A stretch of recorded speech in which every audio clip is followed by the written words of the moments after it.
Kita berdoa bersama-sama. Tuhan, kami bersyukur karena kasih Tuhan dalam kehidupan kami. Kami bersyukur bahwa Tuhan mengasihi kami dan membimbing kami, mengumpulkan kami sampai di tempat ini. Kami ingin pada pagi hari ini bisa saling belajar dan kami ingin terus mengembangkan diri kami supaya kami dapat berkembang dengan lebih baik. Dan semuanya itu harus kami lakukan untuk kemuliaan nama Tuhan dan bukan kemuliaan diri kami sendiri. Tuhan, kami berdoa dan bersyukur Ibu berbicara sudah hadir di tempat ini.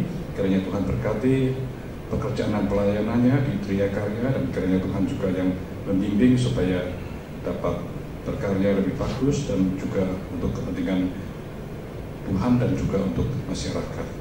Kami berdoa khusus untuk teman-teman kami, para dosen yang studi lanjut, kiranya Tuhan berkati supaya mereka dapat berhasil dalam studi dengan baik. Dalam nama Tuhan Yesus yang berdoa, amin. Terima kasih Prof untuk doa bukanya.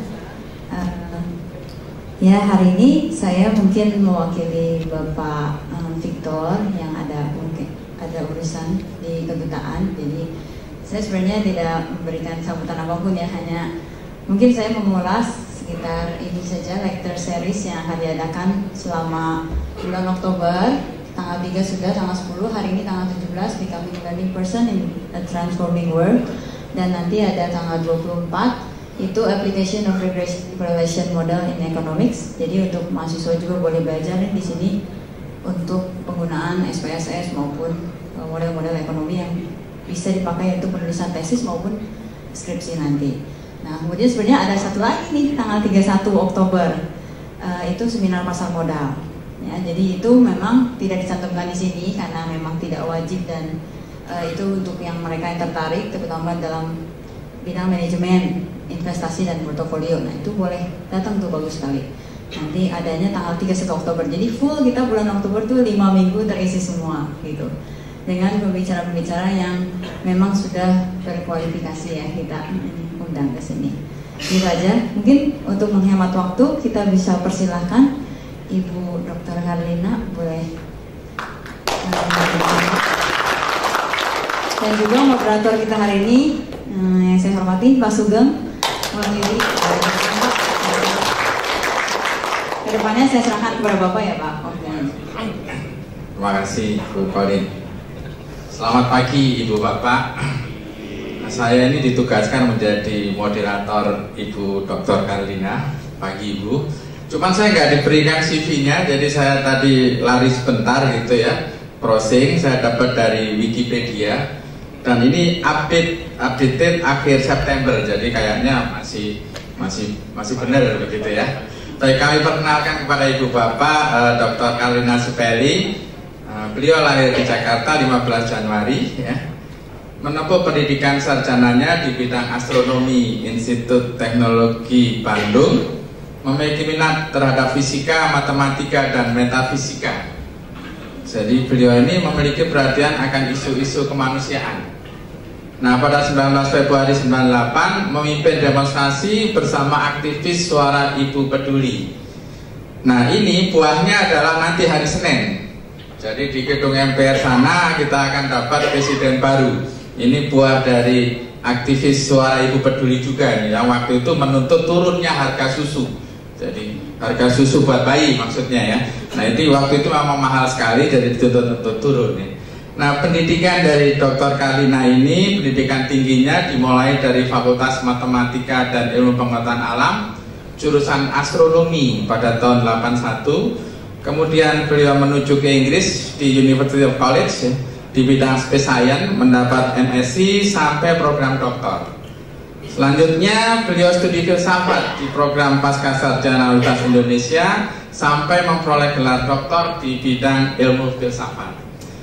Nah, Ibu Dr. Carlina saat ini adalah pengajar tetap di Sekolah Tinggi Filsafat Diakara Jakarta dan juga pengajar luar biasa program studi filsafat program Pascasarjana Universitas Indonesia, serta pengajar tidak tetap untuk filsafat ilmu dan metodologi.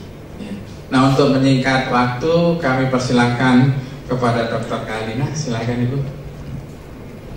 Terima kasih. Hanya belum muncul ya. PowerPoint-nya.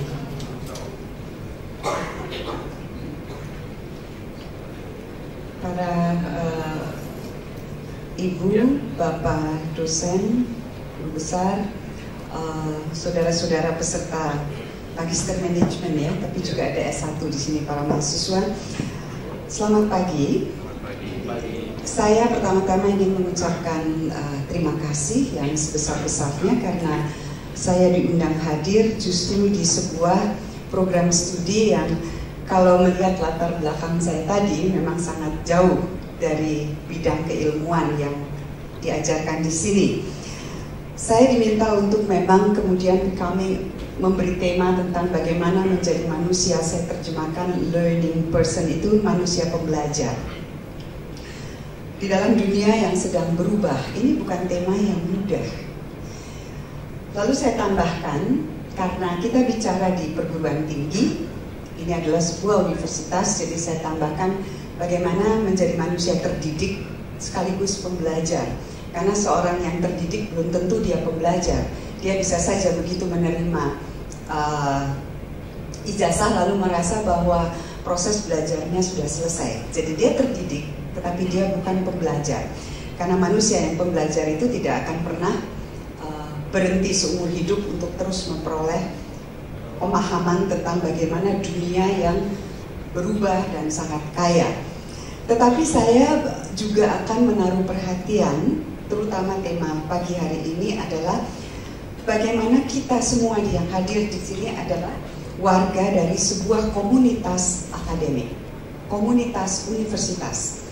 Dan sebagai warga komunitas universitas, komunitas akademik yang sering disebut sebagai civitas akademika, itu ada sebetulnya pegangan kita. Nah, pegangan ini kelihatannya ya sudah, nanti begitu kita keluar dari universitas ini kita lepas karena kita sudah bukan lagi manusia akademik, kita sudah masuk menjadi manusia profesional misalnya. Tapi kata profesional itu sendiri sebetulnya tidak bisa dilepaskan dari apa yang terjadi di dunia akademik.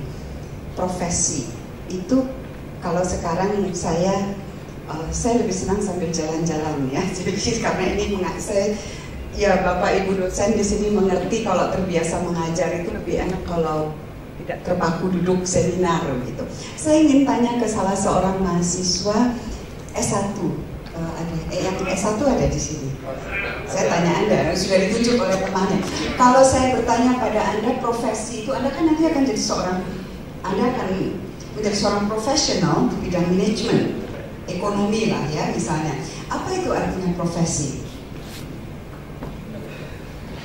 Profesi ya. Profesi menurut saya itu bekerja di bidangnya. Seseorang yang punya keahlian, kepakaran di dalam bidangnya.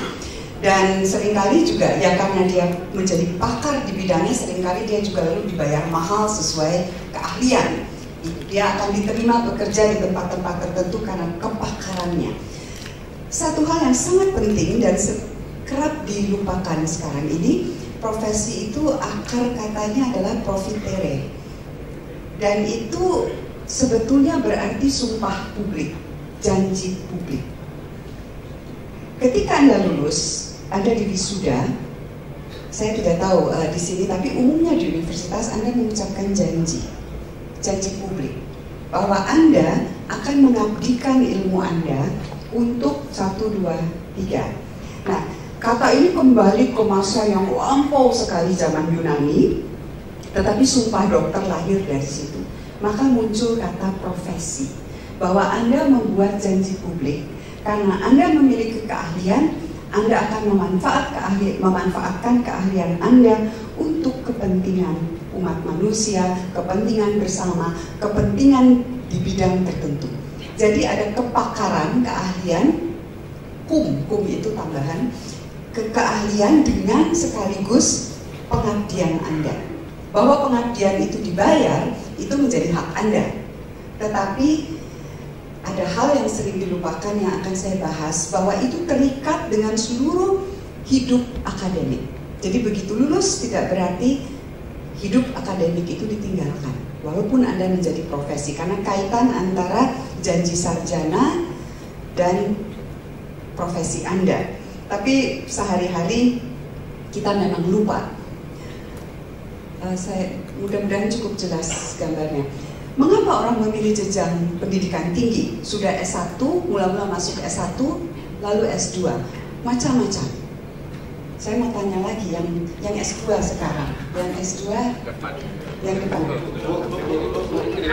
Oh, jangan baris yang sama, saya mau tanya S2, yang S2 perempuan. Ya, saya main S2. Ibu, kenapa Ibu memasuki S2? Magister Manajemen, atau memilih sesudah S1 lalu ambil S2? Saya memilih melanjutkan jenjang S2 karena saya ingin memperoleh pengetahuan baru dan saya mau mengembangkan apa yang sudah karya yang saya sudah miliki, saya mau mengembangkan itu.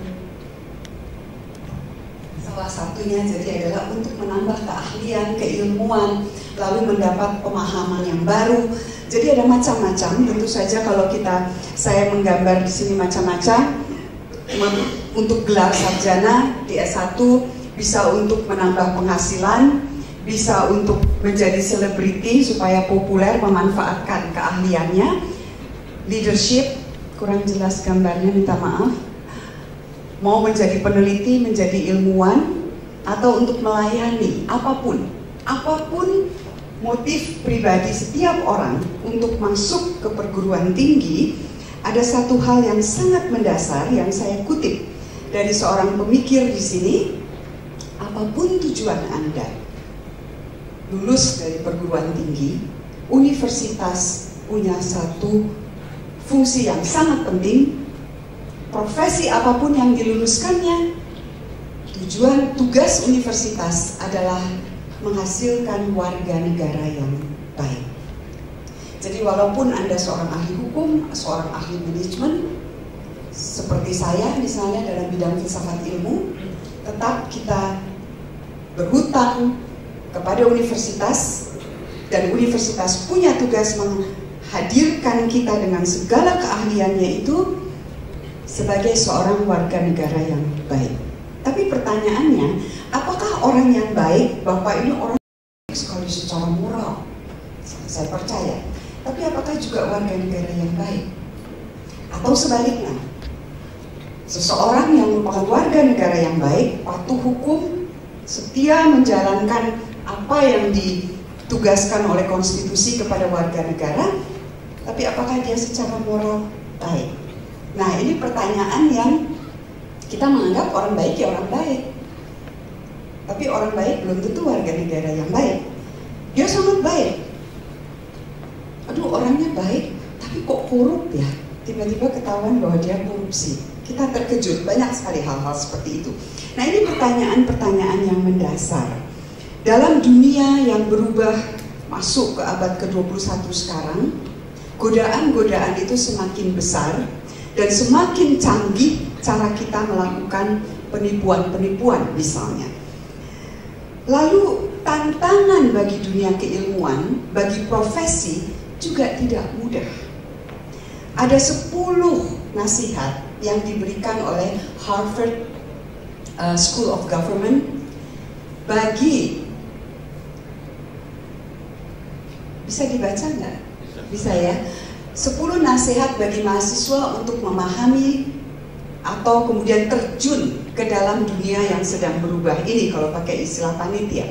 Yang pertama, Anda mampu merumuskan masalah tanpa perlu dipandu oleh orang. Jadi begitu Anda melihat macam-macam persoalan, Anda bisa cabut satu, kemudian rumuskan dengan tajam. Oh, walaupun ada 3-4 persoalan yang tumpang tindih, intinya ternyata hanya satu. Lihat Indonesia kacau balau seperti ini, problemnya hanya satu. Misalnya, apakah itu kepemimpinan, apakah ketidakadilan, apakah itu proses cara berpikir. Anda bisa merumuskan satu dengan tajam, tanpa dipandu oleh siapapun. Gitu. Jadi Anda perlu melatih. Mungkin salah satu soal yang nanti diberikan oleh dosen adalah diberikan macam-macam, kemudian minta merumuskan satu persoalan dasar. Yang kedua, kemampuan mengajukan pertanyaan yang justru menantang asumsi-asumsi yang dominan. Jadi dosen Anda mengajarkan macam-macam, misalnya asumsi yang dominan, manusia itu apa? Satu, homo rasional, tapi dalam ekonomi itu kata Aristoteles, itu dari filsafat. Tapi seorang ahli ekonomi akan mengatakan tidak, manusia adalah homo economicus. Di kelas diajarkan seperti itu, makhluk ekonomi. Anda justru bisa mengajukan pertanyaan yang bukan menyepakati dosen Anda, tetapi justru menantang. Nah ini memang lalu mengandaikan dosen itu pun bersedia untuk tanya jawab yang kritis. Nah jadi Anda perlu menyiapkan asumsi-asumsi ilmu-ilmu manajemen itu seperti ini. Bagaimana ya kalau saya balik? Ini nasihat yang kedua. Nasihat yang ketiga, kemampuan bekerja dalam kelompok. Ini jelas, ini tuntutan yang sangat penting. Tanpa arahan khusus, jadi ada 5 orang dalam satu kelompok, tiap orang masing-masing bisa bekerja sama tanpa perlu ada mentor di kelompok itu yang mengatakan Anda harus demikian. Tidak mudah ini. Bisa-bisa semua punya ide lalu bertengkar. Nah, itu salah satunya. Tapi ini penting, sekaligus sebetulnya absolutely alone, juga mampu bekerja absolutely alone. Tanpa kelompok, sendirian, Anda bisa. Jadi Anda bisa bekerja berkelompok, tapi juga bisa bekerja soliter, sendirian. Tidak mudah. Ujian itu lalu bekerja sendiri kan, absolutely alone. Anda mempersiapkan diri untuk bekerja sendiri itu dalam ujian.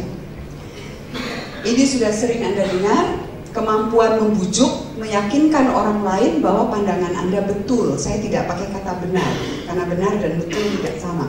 Tapi membujuk orang lain, meyakinkan orang bahwa ya, pandangan saya betul. Artinya Anda mampu berargumen dengan dukungan bukti. Tentu saja meyakinkan itu bukan berarti bahwa Anda mendapat idenya dari wangsit gitu. Kalau kita bicara ilmu, kita tidak bicara wangsit, kita tidak bicara tentang ilham dan sebagainya, tapi kita bicara tentang dukungan empiris. Dalam bidang manajemen Anda bisa memberikan contoh-contoh mengapa satu pandangan, satu teori manajemen tertentu ini yang paling tepat untuk perusahaan tertentu, untuk organisasi tertentu. Karena ada dukungan-dukungan yang membuktikan itu. Yang keenam, Anda mampu mendiskusikan apa yang menjadi kegelisahan masyarakat, jadi persoalan publik, dan bukan sekedar diskusi, apalagi debat kusir, tetapi sudah bisa mengarahkan diskusi itu sehingga membayangkan ini sebetulnya kalau kebijakan publiknya seperti ini, maka problem yang ada di masyarakat dalam tata kelola misalnya, dalam birokrasi, itu akan teratasi, atau bank misalnya, atau perusahaan-perusahaan swasta. Jadi sudah mengarah ke kebijakan yang lebih besar. Artinya Anda mampu menerapkan pengetahuan Anda untuk problem yang cukup rumit, yang real. Ini nasihat yang ke-6. Nasihat yang ke-7, ada informasi itu bukan pengetahuan.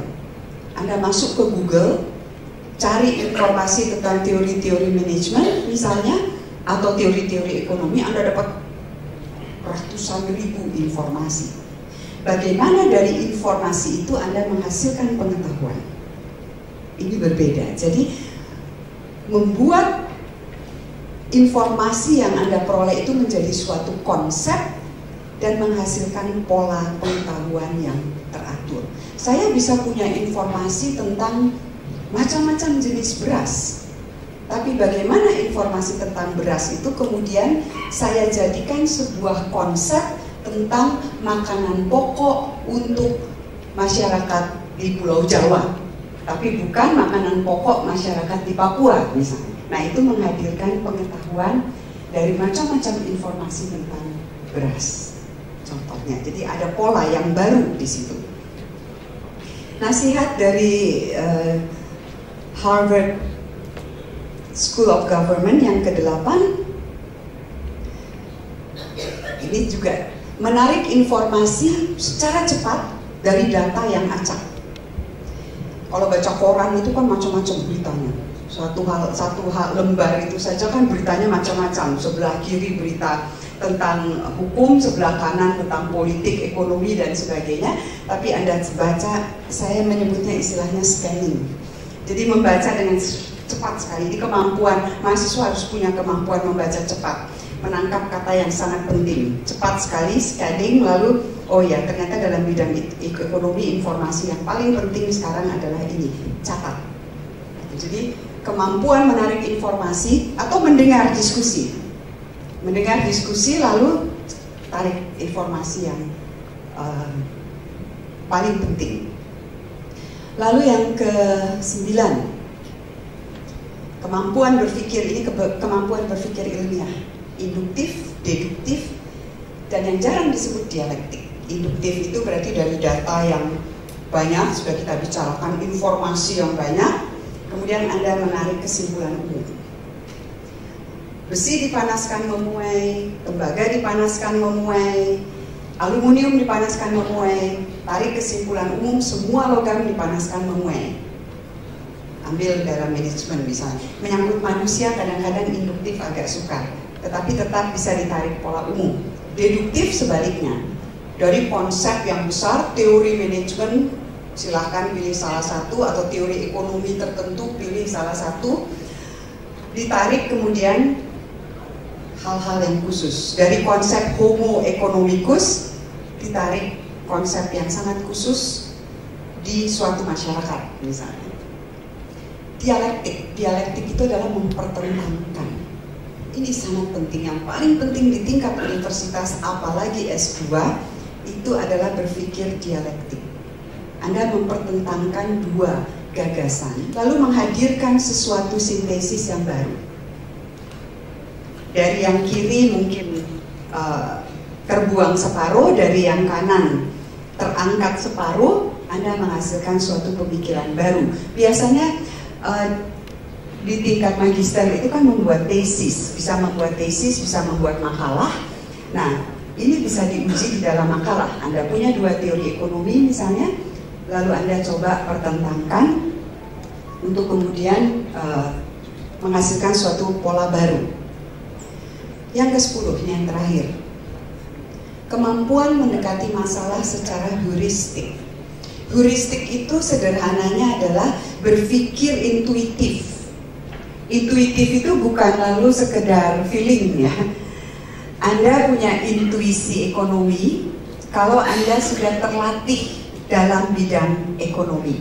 Tapi Anda tidak lagi pakai teori-teori, Anda lihat masalah lalu, ini biasanya dosen-dosen yang sudah senior atau ekonom-ekonom yang sudah senior, begitu lihat persoalan, dia bisa menyelesaikan persoalan itu tanpa spesifik menyebut teori A, teori B, teori C, tetapi dia punya intuisi.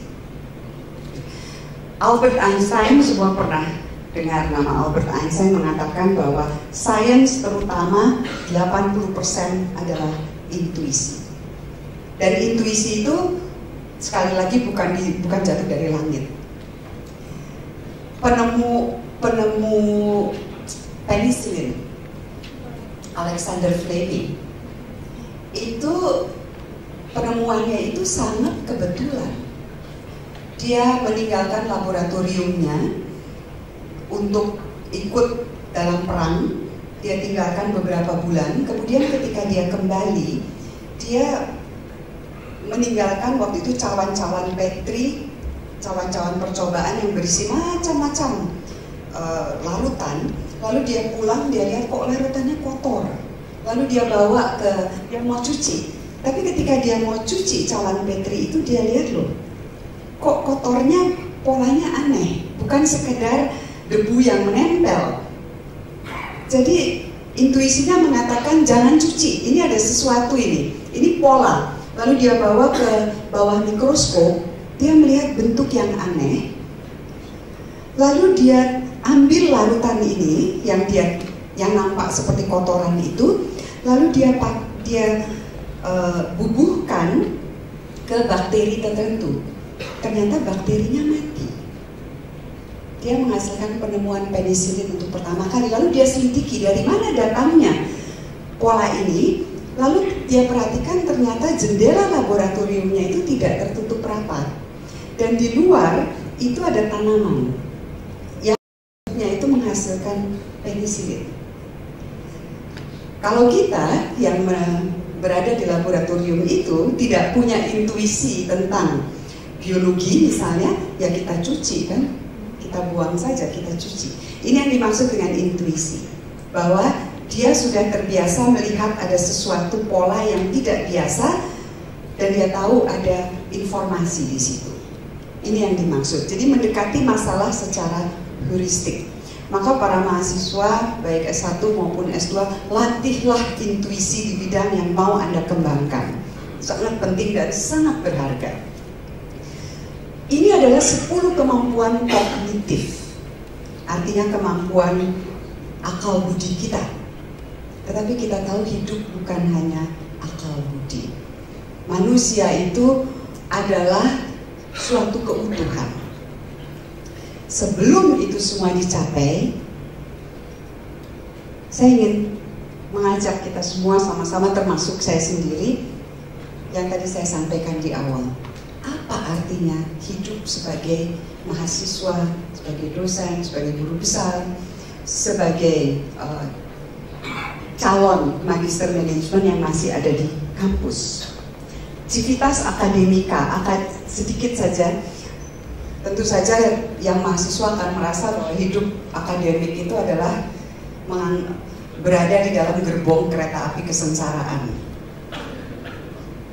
Dan panjang sekali, tugas, ujian, skripsi, tesis, paper, sampai megap-megap, boro-boro mau memikirkan yang lain, mau memikirkan nilai, artinya nilai-nilai dalam arti values, ya, dalam arti virtue, karena ini saja sudah pusing.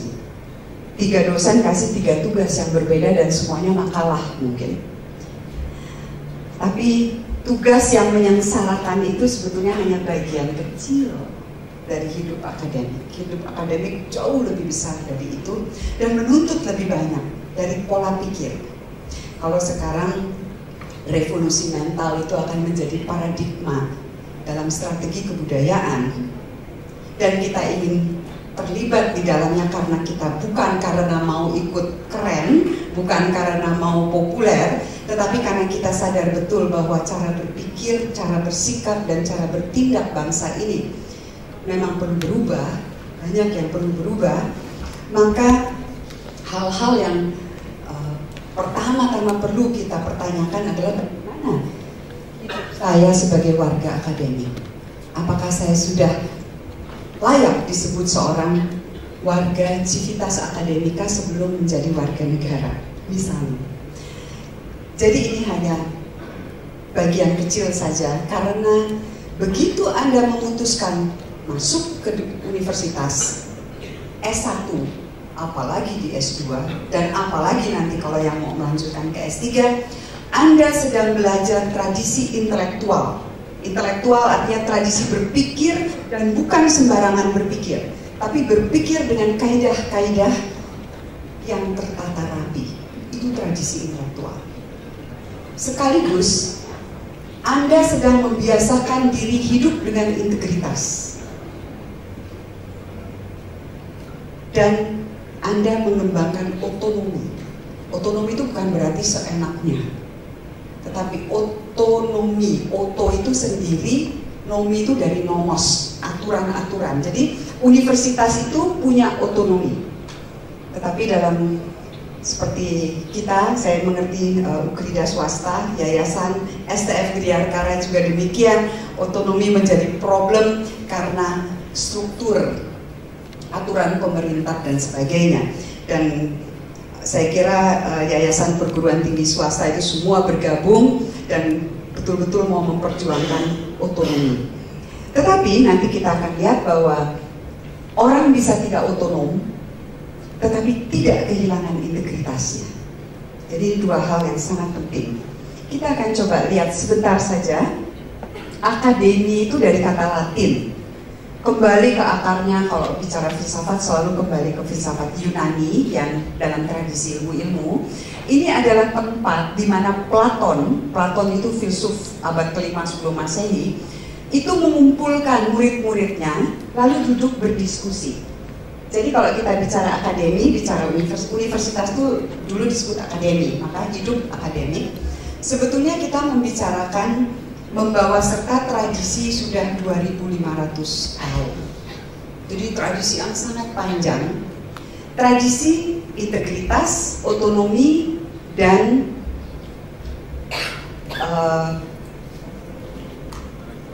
hilang dari kepala saya 3 hal tadi.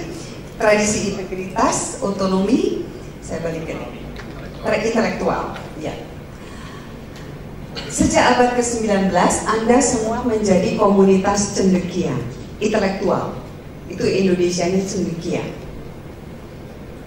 Kenapa?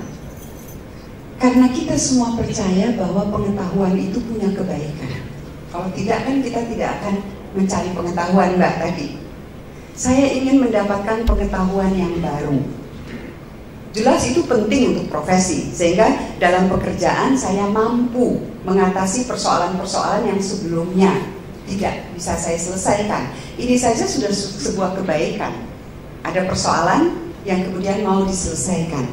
Pengetahuan sebagai kebaikan bersama yang diteruskan oleh dosen ke mahasiswa. Ini saya akan cepat saja di sini. Jadi yang dirawat oleh perguruan tinggi itu adalah keunggulan kognitif, juga memberi dukungan kepada perkembangan kebudayaan di dalam masyarakat. Budaya apa?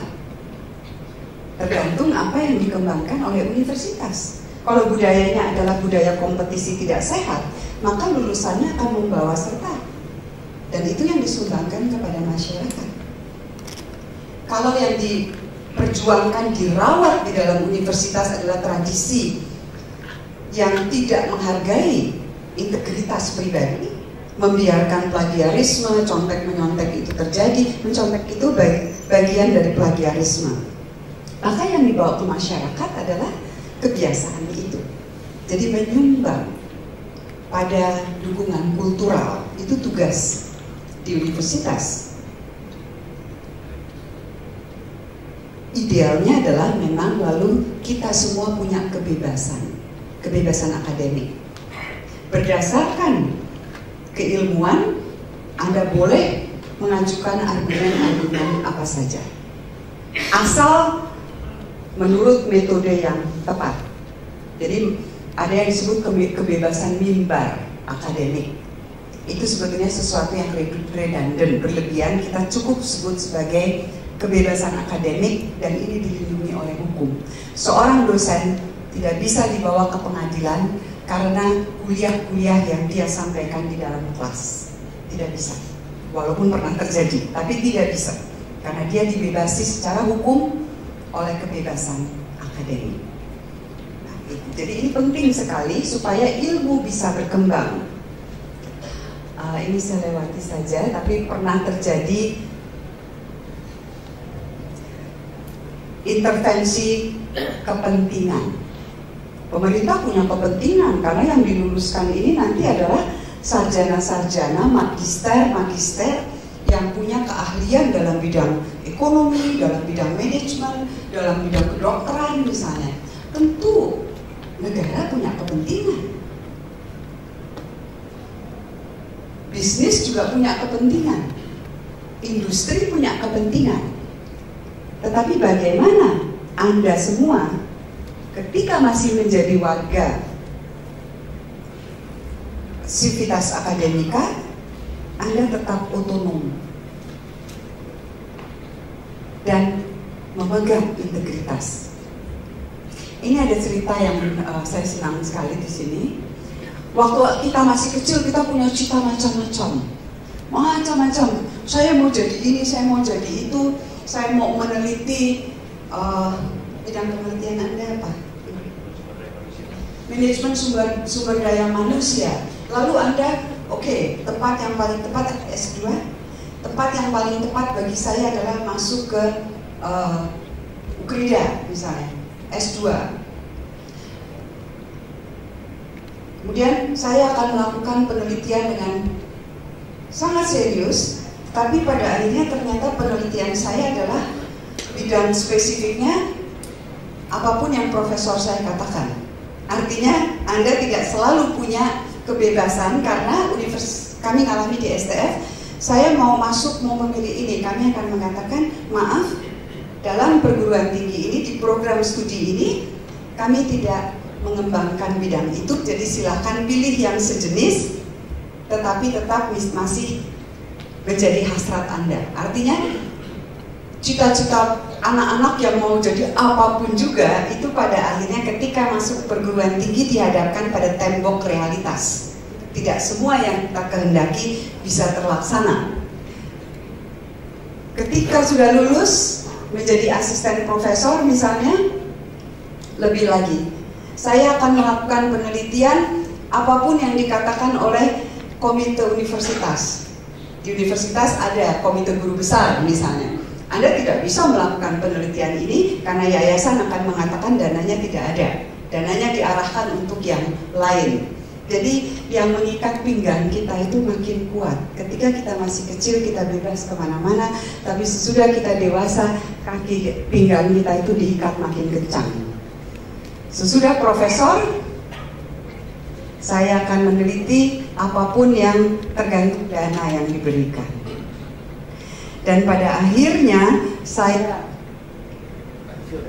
ketika pensiun, baru kemudian sedikit lebih bebas, dan paling bebas ketika research in peace. Makanya saya senang sekali. Ini menunjukkan untuk mereka yang berada dalam tradisi Kristiani, kenal betul kata-kata di dalam kitab suci bahwa ketika Anda masih muda, Anda bebas kemanapun Anda pergi, tetapi ketika Anda semakin dewasa, maka Anda diikat. Dan bebasnya itu persis ketika sudah rest in peace. Artinya, inilah perdebatan yang kemudian membuat para pemikir, para dosen, para ilmuwan itu menjadi sangat takut dan apolitis. Lebih baik saya diam saja sudah riset, yang penting riset saya bisa berjalan. Tradisi ini pernah terjadi. Kita pikirkan baik-baik apakah memang seperti ini dalam prakteknya, lalu otonominya di mana? Integritasnya di mana?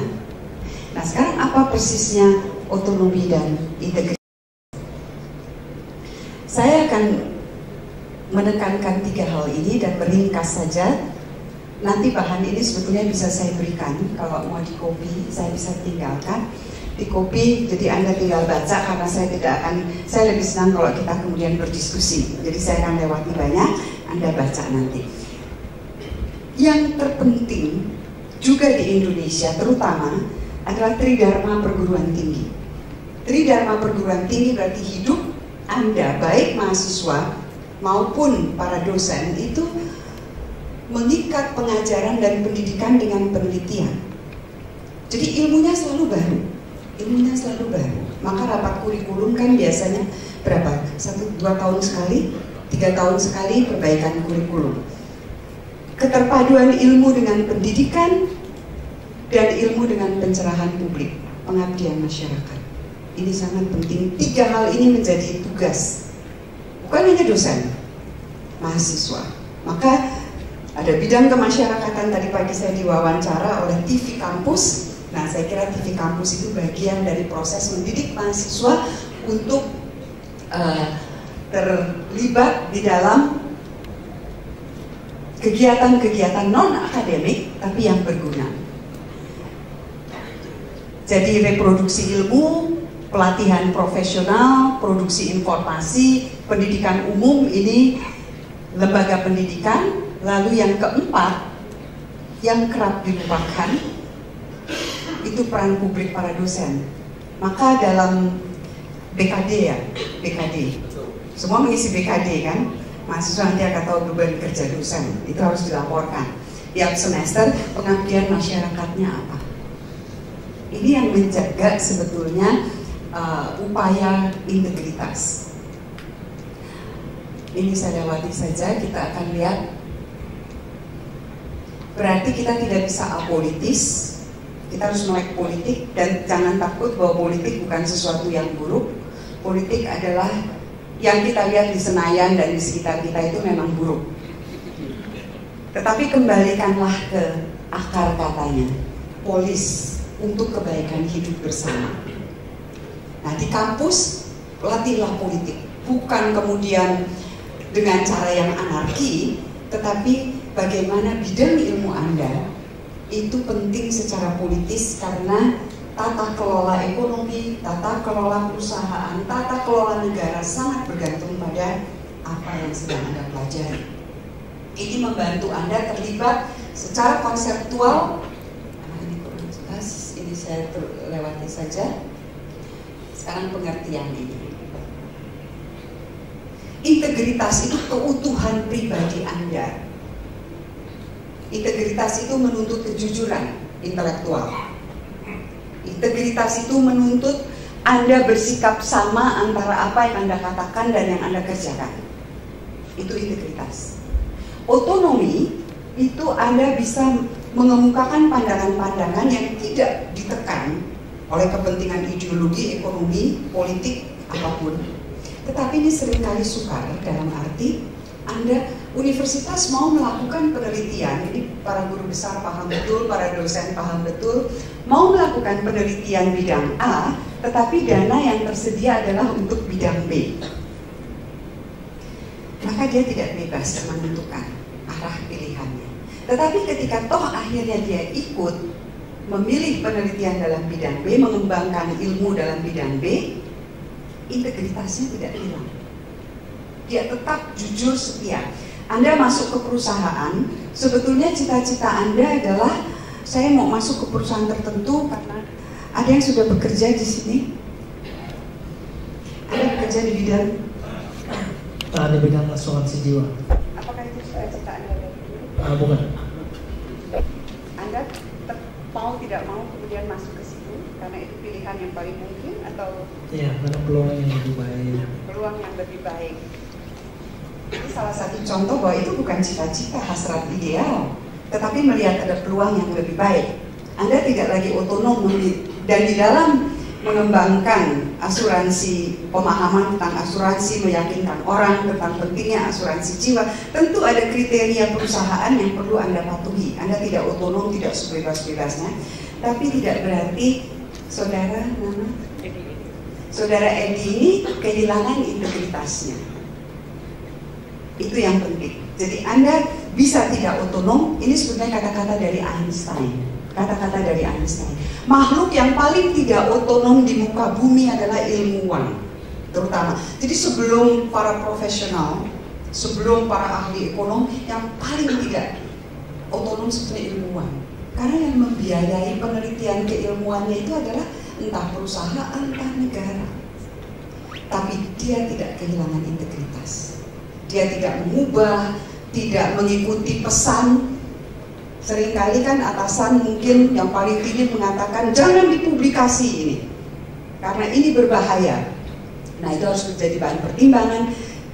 Mungkin publikasi ditunda, tapi yang penting tidak mengubah data untuk kepentingan. Pernah terjadi di Indonesia bagaimana sejarah itu sejarah dimanipulasi untuk mendukung politik tertentu. Nah, jadi integritas akademik mensyaratkan kemampuan Anda untuk discernment.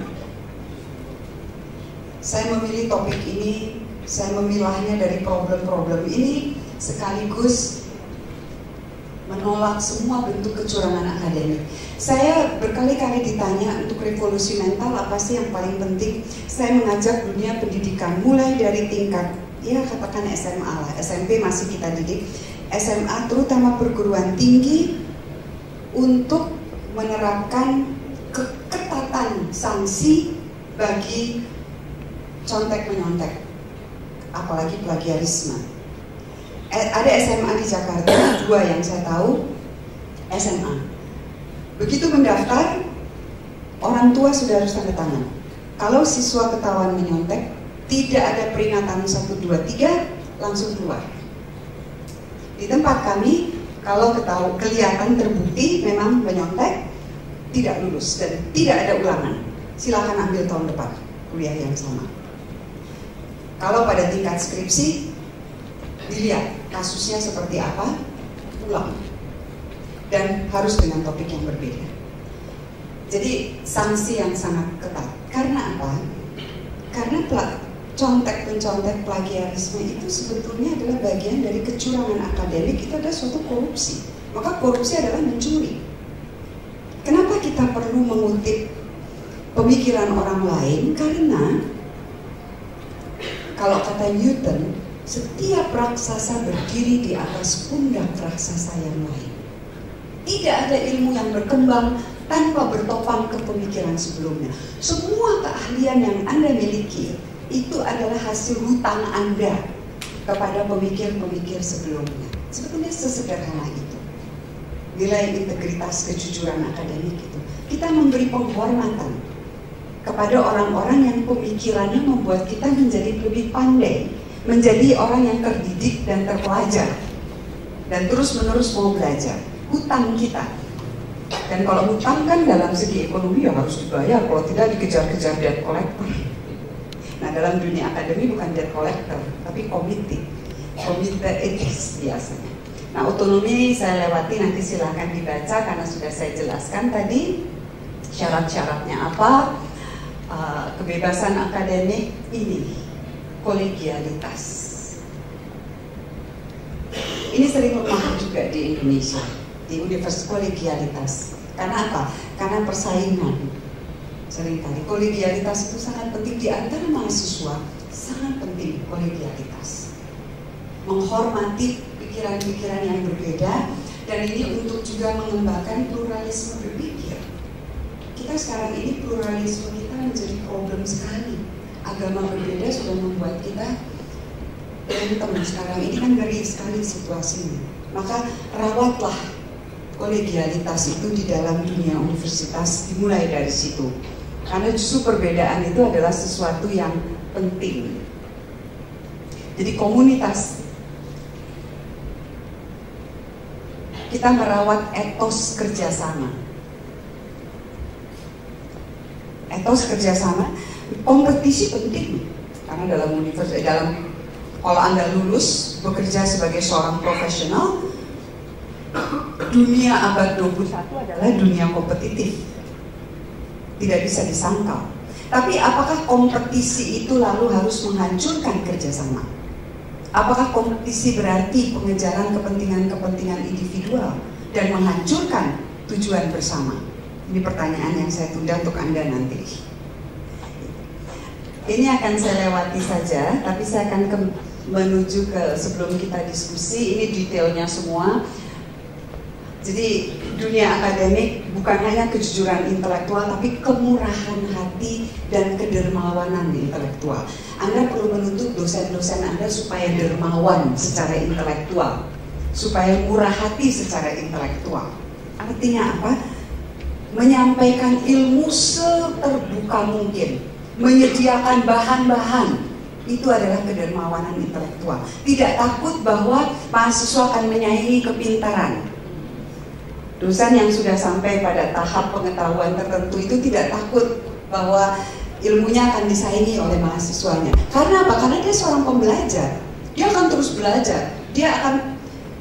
Saya selalu katakan pada mahasiswa saya, sebagai dosen saya kan hanya selangkah, sehari 2 hari lebih maju dari Anda. Karena saya sudah punya intuisi di bidang itu, saya tahu mencari buku-buku yang penting. Buku itu saya baca lebih dulu, mungkin seminggu sebelumnya, kadang-kadang 2 hari sebelumnya, dan ketika mengajar, saya sampaikan kepada Anda, dan itu menjadi milik Anda. Ini kedermawanan intelektual. Jadi, dan keberanian intelektual. Ini adalah butir-butir, silakan dibaca nanti. Saya akan menutup dengan kesimpulan, karena saya sudah 40 menit bicara, jadi lebih baik kita diskusi. Karena begitu Anda lulus, Anda akan terlibat dengan sebuah dunia yang bahkan sulit sekali diprediksi. sulit. Perubahan itu sekarang sedemikian cepat, dan kemampuan yang dituntut dari Anda bukan lagi kemampuan fisik sekarang ini. Karena dunia yang berkembang adalah dunia dengan yang membutuhkan kemampuan intelektual. Anda punya tanggung jawab dalam mengembangkan tadi, Mbak, itu mengembangkan pengetahuan terus-menerus. Setelah tidak bisa berhenti, dan pengembangan itu berdasarkan studi kasus biasanya, kasus-kasus di tempat Anda bekerja, kasus-kasus yang ada di masyarakat. Seorang profesional tidak berarti tidak punya tanggung jawab kemanusiaan, dan yang dibawa adalah integritas dan otonomi serta hasrat intelektual untuk terus menyelesaikan persoalan atau mengatasi persoalan. Saya mendefinisikan manusia yang terdidik secara akademik dan mengembangkan sikap pembelajar itu adalah mengembangkan pola sikap dan perilaku intelektual yang mewakili apa yang bawa dari kampus. Jadi kampus punya tanggung jawab yang sangat berat di sini. Dan mahasiswa perlu ikut bersama-sama dengan para dosen dan otoritas kampus persis untuk mempertanyakan terus-menerus, memperjuangkan terus-menerus, dan melatih diri. Sikap itu adalah hasil latihan. Saya berbicara di sini memperlihatkan slide seperti ini, tapi hanya pada tahap kognitif tidak cukup. Sikap dan perilaku adalah hasil ragawi, latihan terus-menerus. Untuk mahasiswa, kalau tadinya dengan mudah cut and paste dari internet, problem dosen kan itu sekarang kan, kalau memeriksa makalah itu problem yang paling berat adalah ini cut and paste dari mana itu, karena mudah sekali informasi didapat. Memeriksa soal sekarang lebih lama daripada dulu, karena harus dicek, dosennya harus mengecek dulu ke internet. Jadi mengembangkan sikap, latihan terus-menerus sehingga menjadi kebiasaan. Hanya sesudah integritas dan otonomi dan hasrat intelektual untuk terus belajar menjadi kebiasaan, maka kita bisa mengharapkan perubahan. Mengapa saya sampaikan ini kepada calon magister ekonomi, magister manajemen? Ini ekonomi atau manajemen? Manajemen ekonomi, tapi fakultasnya ya. Program studinya ekonomi, manajemen. Tadi saya bicara dengan salah seorang guru besar Anda di sini, bahwa kita semua prihatin dengan cuaca intelektual kita sekarang ini. Semua orang ingin cepat terkenal. Semua orang ingin cepat tampil di televisi. Kalau tidak bisa tampil di televisi, ya sibuklah dengan Facebook. Saya tidak menganggap itu negatif, karena media sosial bisa memberi perubahan yang luar biasa. Tetapi Anda tahu, ada kelompok yang menjadikan intelektualitas itu untuk kepentingan pribadi. Anda akan dibekali ilmu, pengetahuan, keterampilan yang sifatnya praktis dalam bidang tata kelola, dalam bidang ekonomi, apapun yang nanti Anda akan perdalam di sini, sampai ke tahap magister. Apa itu magister? Jadi kalau Anda dapat gelar magister manajemen, apa arti magister? Magister apa? Pacar. Iya, master. Apa arti master? Ahli. Ahli itu artinya apa kalau dalam bidang ilmu? Menguasai. Menguasai dengan kata lain seseorang yang memiliki otoritas. Otoritas keilmuan. Itu artinya magister. Dia itu pemimpin dalam bidang itu. Karena Anda punya otoritas, maka Anda bertanggung jawab. Jadi magister manajemen adalah orang yang diberi otoritas bahwa mulai saat ini, setelah Anda lulus, Anda punya keahlian yang Anda kuasai sesuai dengan bidang yang Anda pelajari. Berat sekali loh ini. Kita bangga, oh dapat magister, bangga sekali. Tapi apa artinya secara moral? Maka janji publik profesi itu menjadi sangat penting karena Anda pegang otoritas, dan otoritas itu bisa dipakai untuk segala macam. Orang yang punya gelar magister itu akan lebih dipercaya daripada orang yang melamar pekerjaan, mungkin dua-duanya belum punya pengalaman, mungkin yang punya magister lebih karena dia sudah punya otoritas lebih di bidangnya. Tugas Anda bukan sekadar mengembangkan pengetahuan untuk menata organisasi. Magister manajemen itu melibatkan manusia. Anda akan menata manusia, dan menata manusia tidak cukup hanya dengan kognitif, tapi Anda meneruskan nilai-nilai akademik, sivitas akademika yang Anda bawa pada orang-orang yang akan Anda tata. Tentu tidak usah tanpa perlu mengatakan, oh ini integritas akademik, ini otonomi intelektual, tapi bahasakanlah, tapi itu menjadi sikap pribadi ketika Anda bekerja. Tidak lepas, hanya ketika itu menjadi kebiasaan, maka itu tidak lepas. Saya pribadi menganggap bahwa orang tidak bisa hidup hanya dengan kepandaian. Orang pintar itu banyak. Tapi banyak sekali Anda sudah perhatikan orang pintar yang layak atau orang cerdas, orang pandai yang lebih baik ada di penjara daripada berada di masyarakat. Kita sudah lihat contohnya. Seorang profesor pun akhirnya ditangkap karena korupsi. Padahal dia dikenal sebagai dosen teladan. Itu pedih sekali bagi dunia akademik.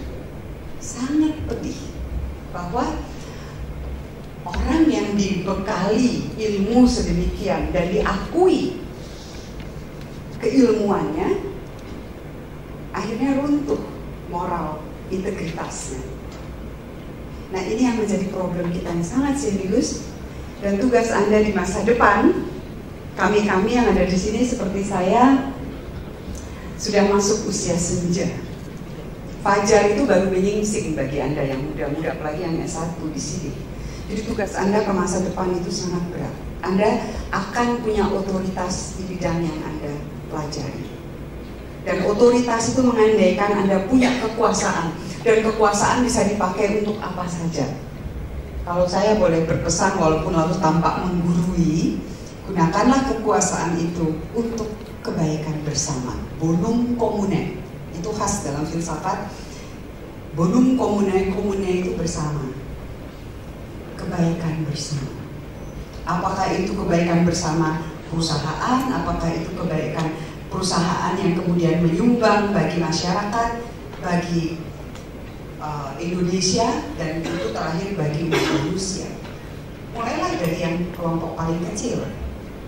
Saya kira itu yang saya sampaikan. Kita berdiskusi. Saya akan senang sekali mendengarkan dari Anda. Mungkin saya ada yang keliru, saya kembalikan ke moderator. Terima kasih.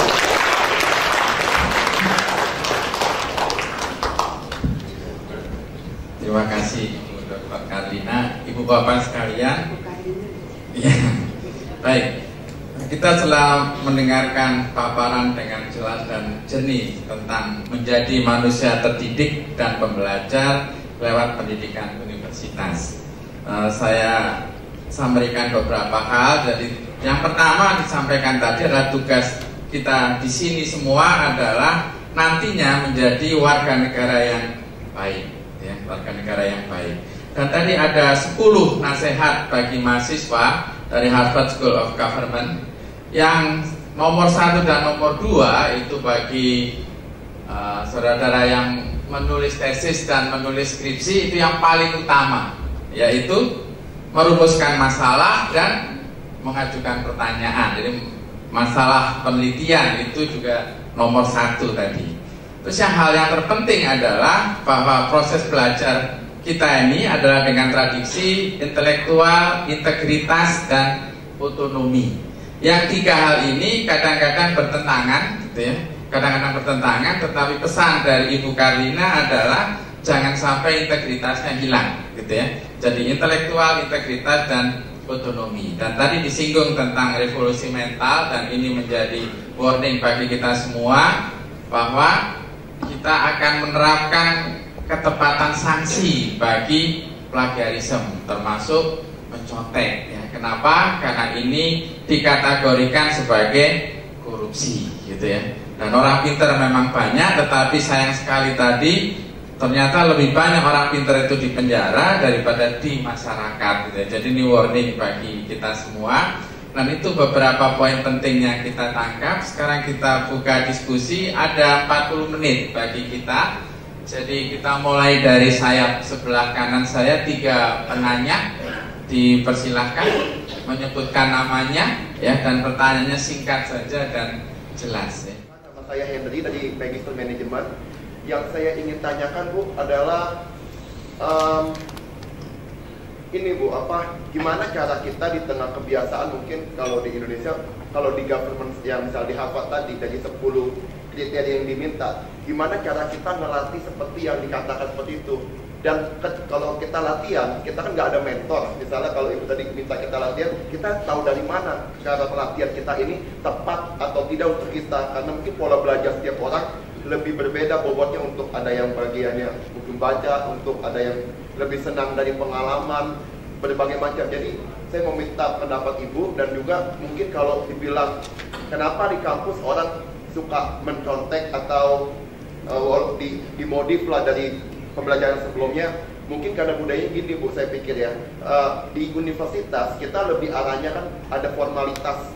Jadi banyak baca jurnal, kita ambil satu pemikiran, lalu kita buat apa masalah yang ingin diajukan. Tetapi ketika kita lulus, mungkin pola pembelajaran itu lebih semua ke arah adaptif Bu. Jadi kita dari pengalaman orang kita pelajari, dan ketika itu ada masalah apa, nanti ketika di kondisi belajarnya pola seperti ini, di kondisi seperti ini, jadi lebih ke arah adaptif.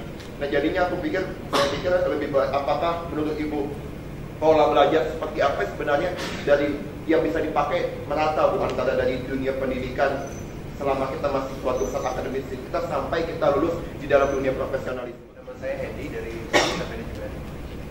Kalau dari diskusi yang tadi kita sudah dengarkan, saya mengambil kesimpulan bahwa di negara kita ini tidak kekurangan orang-orang yang pintar, tetapi justru kita mengalami kekurangan dari segi moral. Pertanyaan saya adalah bagaimana cara yang paling efektif untuk menanamkan kualitas moral yang baik agar bisa memajukan bangsa ini. Terima kasih. Saya Emangga dari Strata 1 Manajemen. Saya mau bertanya, sebelumnya saya mau menjelaskan, kan banyak sekarang orang-orang yang bekerja tidak di bidangnya, seperti S1-nya itu akuntansi, cuman dia bekerja di teknik. Bagaimana cara meminimalisir bekerja tidak di bidang di dalam profesinya itu? Terima kasih. Jadi dari Henry tadi melatih dari 10 nasihat dari Harvard tadi, kemudian pola belajar bagaimana, kemudian Henry tidak bagaimana moral, melatih moral itu karena orang pintar banyak, gitu ya. Kemudian terakhir dari Erlangga tadi, kami persilakan.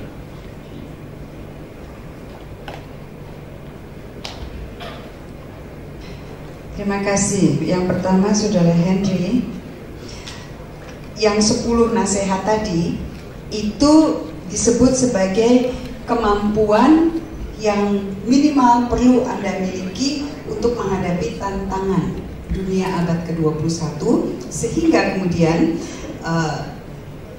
Harvard School of Government itu mencoba merancang kurikulumnya sehingga ketika mahasiswanya lulus itu minimal punya keahlian, keterampilan seperti itu. Artinya ketika Anda masih seorang mahasiswa tentu masih dibutuhkan mentor, apalagi kalau masih tingkat pertama, tingkat kedua, bahkan sampai di tingkat magister itu semester pertama itu masih diperlukan mentor yang kemudian mencoba menyampaikan kepada Anda berdasarkan pengalamannya pola-pola seperti itu. Bagaimana caranya mengenali persoalan tanpa sehingga kemudian Anda dilatih. Dan itu hanya mungkin dengan latihan. Kalau kami misalnya di STF Triarkara karena sifatnya tekstual ya, jadi studi filsafat itu kan studi tekstual, itu kami beri teks. Jadi kami beri teks, 2 lembar saja teksnya, lalu kami minta untuk coba kenali problem yang ada di situ. Teksnya mungkin dari teks ekonomi, teksnya mungkin teks dari bidang kedokteran. Tapi yang kami minta ini adalah teks ekonomi, ini teks kedokteran, tapi tolong kenali problem filosofis di dalamnya. Karena hampir setiap bidang itu punya masalah filosofis. Kami coba itu. Nah ini jadi latihan, hanya bisa lewat latihan. Sampai akhirnya Anda semua terbiasa. Itu. Nah, lalu yang kedua, pertanyaan kebiasaan untuk tidak nyontek dan pola pikir yang layak dikembangkan.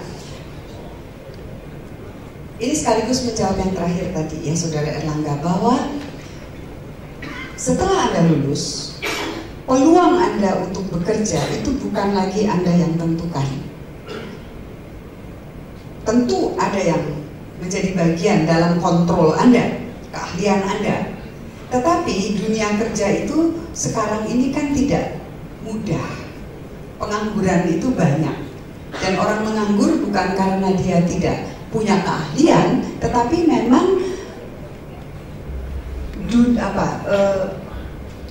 kesempatan kerja itu memang terbatas di Indonesia. Apalagi dalam entrepreneurship yang masih sangat kurang ya. Jadi untuk kemudian mengurangi kemungkinan orang bekerja di luar bidang keahliannya, itu seringkali memang sulit kalau peluang yang ada memang demikian. Yang sering kami keluhkan adalah bahwa Indonesia ini kekurangan insinyur. Padahal untuk membangun infrastruktur, jalan, jembatan, dan sebagainya perlu insinyur. Dan beberapa ribu insinyur yang diluluskan setiap tahun itu kebanyakan lalu bekerja di bank. Bukan membangun jembatan, bukan membangun jalan. Ini adalah suatu ironi di sini. Kenapa? Karena peluang bekerja di bank, peningkatan karir dan gajinya mungkin lebih baik daripada dia bekerja menjadi ahli atau insinyur di Departemen Pekerjaan Umum misalnya. Jadi macam-macam alasannya. Jadi insentif yang diberikan itu salah satu untuk mengurangi. Kedua adalah pasar kerja. Pasar kerjanya seperti apa? Maka bidang ilmu kan juga seringkali kemudian perlu dikembangkan supaya bisa kemudian menghasilkan orang-orang yang siap untuk kerja. Tapi gambaran bahwa universitas itu harus link and match itu juga keliru. Karena tugas universitas bukan menghasilkan orang-orang yang siap bekerja, tetapi orang-orang yang siap berpikir. Dan karena dia punya kemampuan berpikir, maka dia siap untuk masuk ke dunia kerja. Nah, pola pikir seperti ini yang paling utama adalah tadi yang 3 disebutkan, bukan hanya induktif dan deduktif, tapi terutama dialektik. Kalau Anda mampu berpikir dialektis, jadi ada ide yang berbeda-beda, Anda lihat, Anda tangkap, Anda benturkan, kemudian Anda menemukan pola baru, itu yang paling penting. Apapun bidang Anda, kalau Anda lulus dengan kemampuan berpikir dialektis, bukan hanya mengikut, menurut, saya selalu mencoret kata menurut yang dikatakan oleh mahasiswa di dalam paper. Menurut si A, menurut Adam Smith, saya bilang apa, kalau menurut itu apa tidak ada kata lain. Anda bisa memakai misalnya dalam pemikiran Adam Smith. Kalau menurut itu ya kita hanya menurut, memang ini kata-kata Adam Smith. Tapi hindari kata menurut si A, menurut si B, menurut petunjuk. Yang pernah mengalami masa Orde Baru tahu persis itu kata-kata yang selalu membuat kita bosan kan, selalu menurut petunjuk, menurut petunjuk. Nah jadi gunakan kata yang berbeda sehingga Anda tidak terbiasa dan mulai mengembangkan pola berpikir dialektik.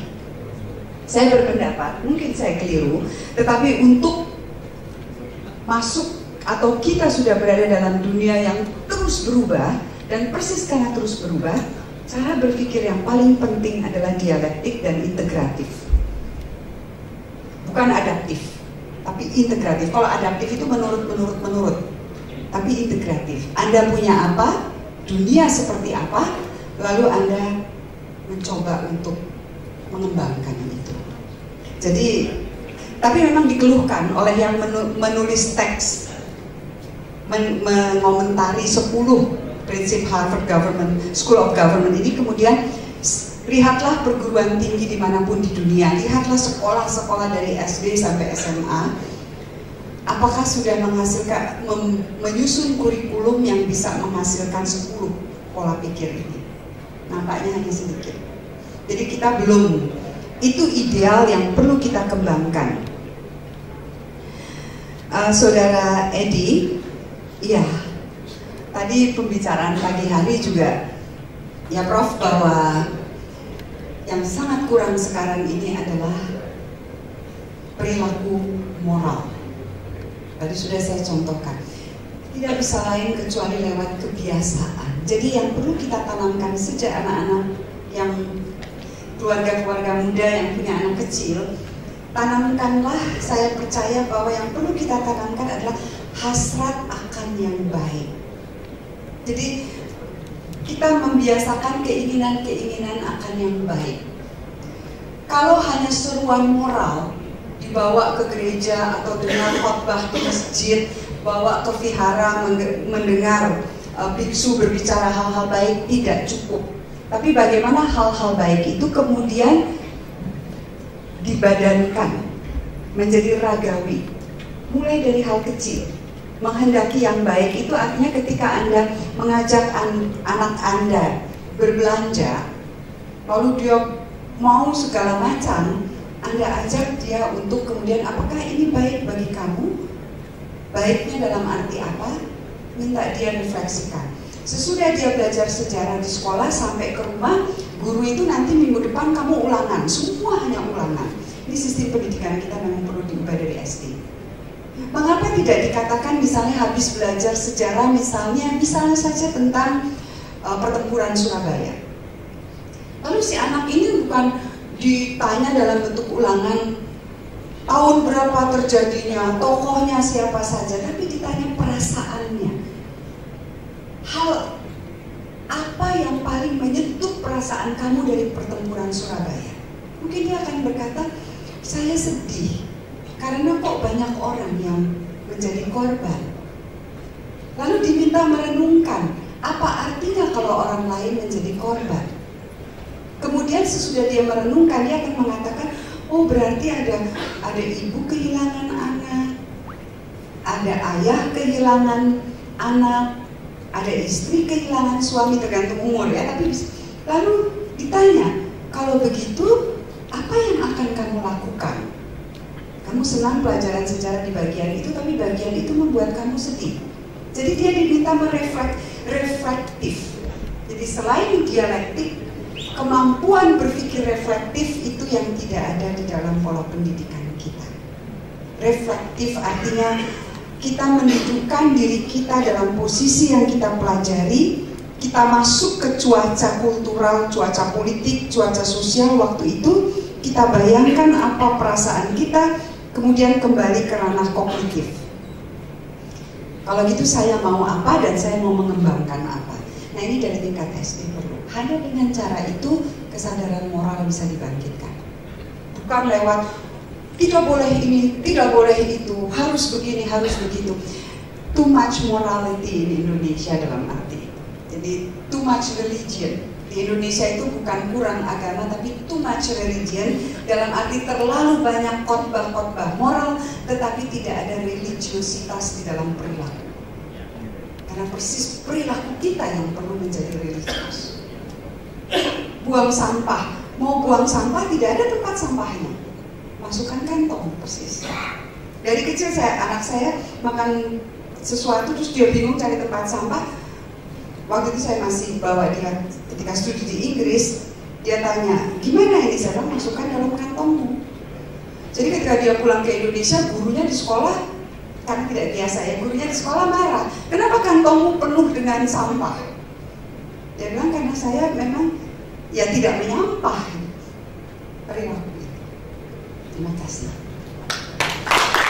Saya juga dari elemen perencanaan keuangan. Judulnya menarik, becoming the person. Tapi saya melihat bahwa pola pikir antara mungkin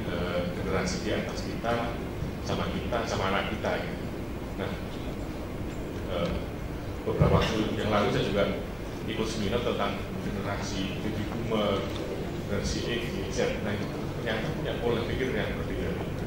Nah, pertanyaannya adalah bagaimana nih memahami dan mengajak terutama ya kita sendiri maupun anak kita untuk menjadi learning person sesuai dengan pola pikir mereka. Terima kasih Pak. Baik, terima kasih Pak Johannes. Berikutnya ada lagi, ya silakan. Nanti terakhir Pak Adubara. Keras. Nama saya Lisa Darianti, saya dari Fakultas Manajemen Selatan 1. Saya mau tanya, tadi Ibu bilang kita perlu ada perubahan dalam sistem pendidikan. Saya contoh kecilnya aja tentang ujian, misalnya di universitas. Setuju nggak Ibu kalau sistem ujian di universitas ini diubah? Jadi misalnya begini, kami itu nggak disuruh menghafal sama sekali. Jadi soal-soalnya itu bukan pertanyaan apa pengertian ini, sebutkan contohnya, tapi kami dikasih soal analitis. Tapi kami boleh open book, boleh buka internet atau segala macam. Nah, dari semua informasi itu kami kumpulkan, terus bisa menjawab, menganalisis, sehingga kami bisa berpikir lebih kritis. Terima kasih Bu. Bidang apa yang paling efektif untuk mentransformasikan perubahan itu sehingga kita pun belajar untuk secara bijaksana mempengaruhi dunia sesuai dengan visi warga negara yang baik. Satu pengalaman dari sejarah kami gereja KWP, ketika misionaris dari Jerman masuk ke tanah Batak, mereka memakai bidang pendidikan, bidang ekonomi, dan bidang kesehatan untuk bisa mentransformasikan perubahan di tengah-tengah masyarakat Batak. Mungkin itu saja yang bisa saya sampaikan. Arti dari manusia pembelajar itu adalah persis ketika orang yang masih punya tugas mendidik dan tugas mengajar itu kemudian bisa lentur di dalam pola pikirnya, sehingga bukan justru memaksakan cara-cara berpikir yang sudah dianggap kadaluarsa atau ketinggalan zaman. Dan kemudian anak-anak muda sering istilahnya jadul.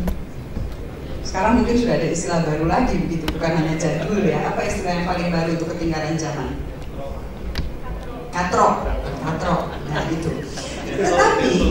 Tetapi kita yang lebih senior juga tidak boleh tunduk begitu saja, karena ada nilai-nilai dan ada cara berpikir yang sebetulnya klasik yang amat disayangkan kalau hilang, karena persis itu yang kemudian diperlukan untuk terus-menerus diturunkan antar generasi. Contohnya adalah saya ingin beri dunia yang berubah dengan cepat sekarang ini, terutama dengan perkembangan media sosial, itu memunculkan satu, kalau nanti Anda mau copy teks ini dan dibagikan, silahkan. Saya mencatat satu di situ yang disebut budaya komentar. Pola pikir sekarang ini adalah karena Anda terbiasa, ini anak-anak muda ya, terbiasa dengan gawai itu apa? Gadget.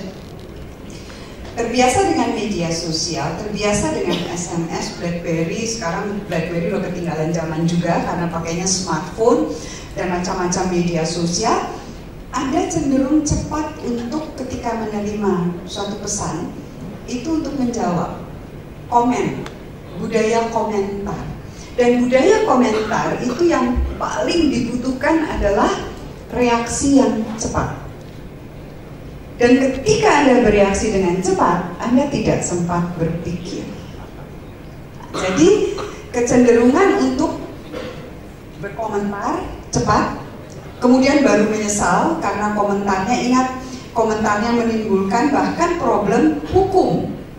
Sedikit berlebihan tapi itu bisa terjadi. Yang di Jogja itu kan karena jengkel, emosional, marah, dan di depannya ada handphone, ada smartphone yang tinggal masukkan saja ke Facebook lalu komentar, oh bla bla bla bla bla bla, tiba-tiba menimbulkan masalah hukum, menyesal, minta maaf. Tapi suatu kerusakan, the damage has been done.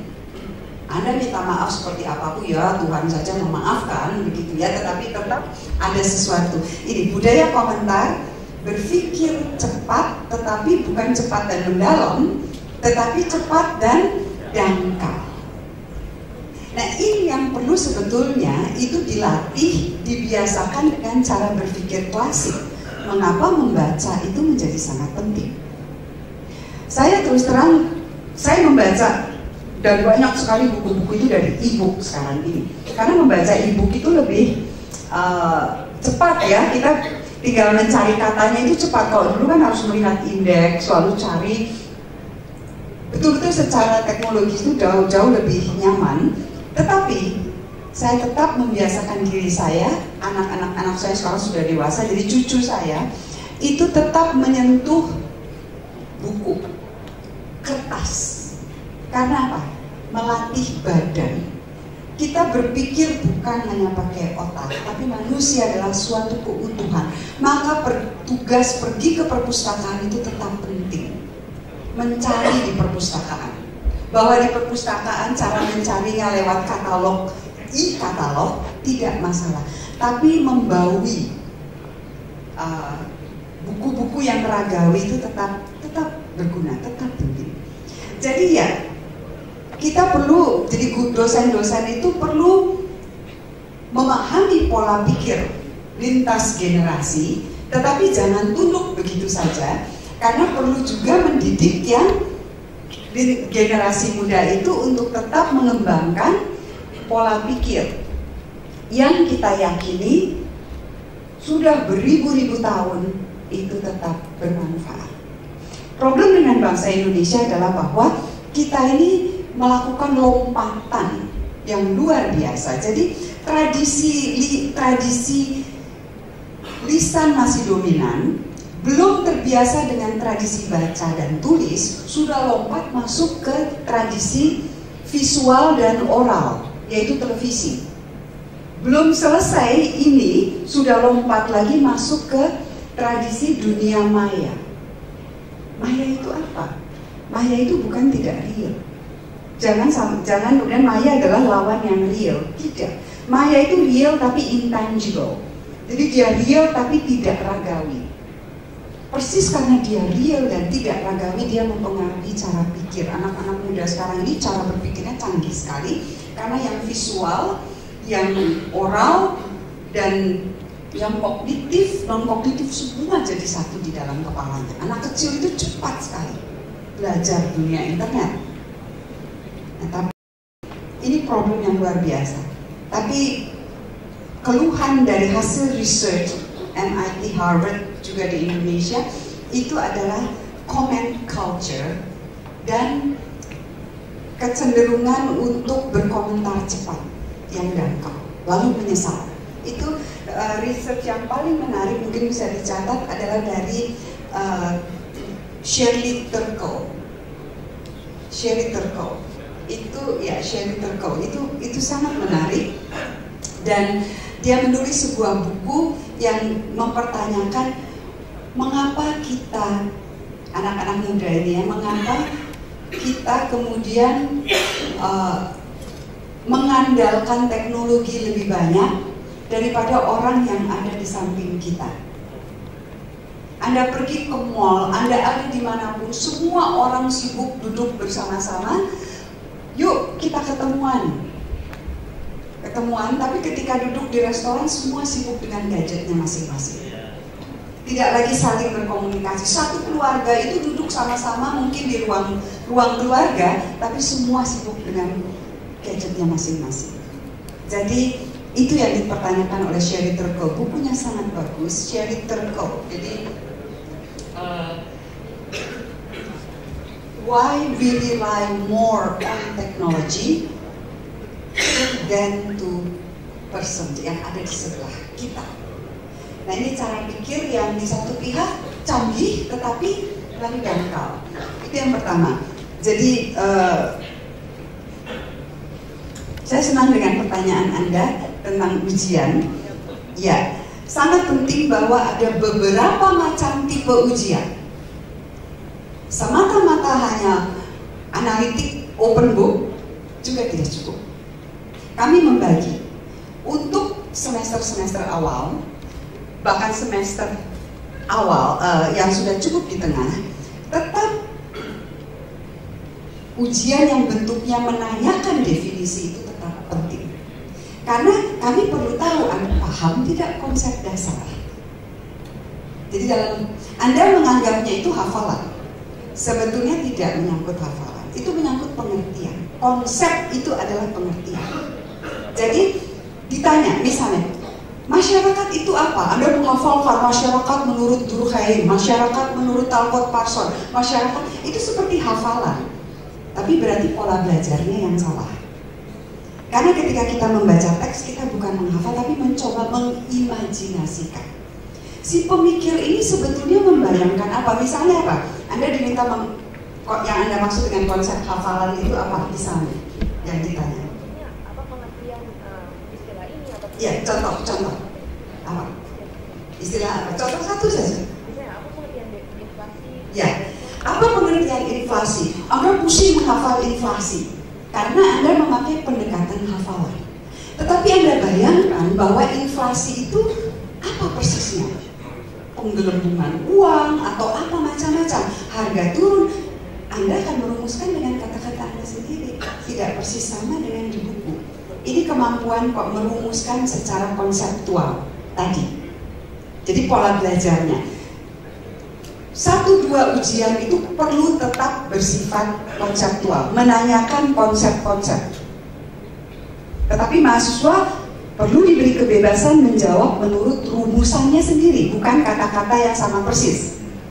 Kalau dosennya menuntut kata-kata sama persis, nah itu baru problematik. Karena lalu mahasiswa tidak punya kebebasan. Ditambah, dan terutama menjadi penting, tadi soal-soal yang sifatnya analitik. Tapi tidak bisa kemudian hanya salah satu. Jadi minta maaf, dalam pendidikan dua-duanya penting. Ya, jadi dan tetap memang harus ada yang hafalan. Kadang-kadang di ruang ujian itu ditanya, ujian tesis loh ya, tesis magister ditanya. Dia bicara bla bla bla bla bla tentang satu tokoh namanya Jeremy Bentham misalnya. Dia juga menyampaikan pemikiran utilitarianisme yang kemudian dipakai di pemikiran ekonomi dan manajemen. Tiba-tiba satu dosen bertanya, Jeremy Bentham itu hidupnya sesudah atau sebelum Immanuel Kant ya?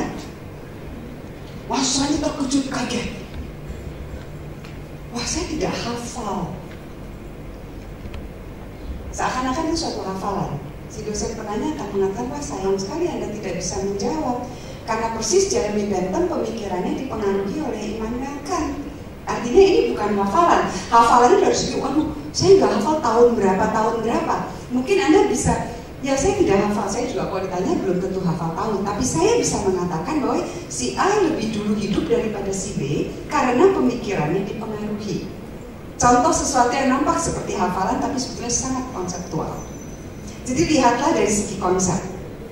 Dan mudah-mudahan dosennya juga bisa menjelaskan pentingnya konsep ini bukan hanya sebagai hafalan, tapi ini adalah bingkai konseptual. Jadi sekali lagi para dosen, saya mewakili para dosen Anda, kami minta maaf, tapi cara itu belum bisa sepenuhnya diganti atau dibuang. Yang ketiga, pendeta, Bapak Pendeta Batubara. Ya, ini keprihatinan kita semua bahwa banyak orang tua karena apa? Karena dunia pendidikan terus terang juga itu sibuk sekali mengatakan, termasuk para pejabatnya itu, bahwa dunia sekarang adalah dunia kompetitif. Memang dunia kompetitif, tapi di mana compassion, di mana conscience? Yang ditekankan hanya kompetisi, pokoknya laku di pasar, lulusan itu harus laku di pasar, tapi lakunya seakan-akan hanya yang kognitif, padahal tidak. Saya yakin kalau Anda melamar di perusahaan, itu juga akan dinilai kemampuan yang non-kognitif. Jadi ada dua problem di sini. Pertama adalah problem sistem pendidikan kita dan apa yang ditekankan terus-menerus. Universitas kan banyak sekali mengeluh, pengelola universitas di sini mengeluh karena apa? Karena bukankah kita semua ini dinilai bukan atas dasar kriteria pendidikan, tapi kita dinilai atas dasar kriteria perusahaan. semua susunan itu kan ISO kan. ISO itu kan untuk produk. ISO itu bukan untuk pendidikan. Memang katanya sudah dimodifikasi, tetapi tetap kriterianya adalah bukan pendidikan. Jadi terjadi kerancuan tentang fungsi pendidikan. Itu yang pertama. Yang kedua adalah tadi Bapak Pendeta juga sudah menyebutkan, orang tua begitu anaknya masuk sekolah menyerahkan seluruh pendidikan kepada sekolah. Padahal fungsi pendidikan, tugas mendidik pertama-tama adalah tugas orang tua. Jadi ketika dia mengantar anaknya ke sekolah, dia berharap anaknya mendapat pengajaran dan dilengkapi dengan pendidikan. Tapi fungsi tugas utama pendidikan ada di tangan orang tua dan lingkungannya, termasuk gereja, termasuk masjid dan sebagainya. Orang tua lalu merasa bahwa ya sudah, nanti kalau terjadi apa-apa dengan anaknya, sekolah yang disalahkan. Lalu tanggung jawab orang tua di mana? Ini problematik yang sudah ada, yang sudah kami bicarakan dengan waktu itu almarhum Pater Gross masih hidup, tokoh pendidikan yang muda mungkin sudah tidak kenal nama itu, tetapi itu sudah kami terus-menerus sampaikan kepada para orang tua. Dan les yang banyak sekali karena tadi anak saya pokoknya harus pintar segala macam. Tapi ketika dia sedang les itu, apakah di dalam misalnya ketika dia belajar musik, seringkali memang hanya kemampuan musiknya yang dikembangkan. Padahal musik kan juga melatih kemampuan yang lain. Jadi memang pincang. Lalu bagaimana mengubah itu? Ini persoalan besar, tapi memang kita yang bersama-sama punya keprihatinan itu.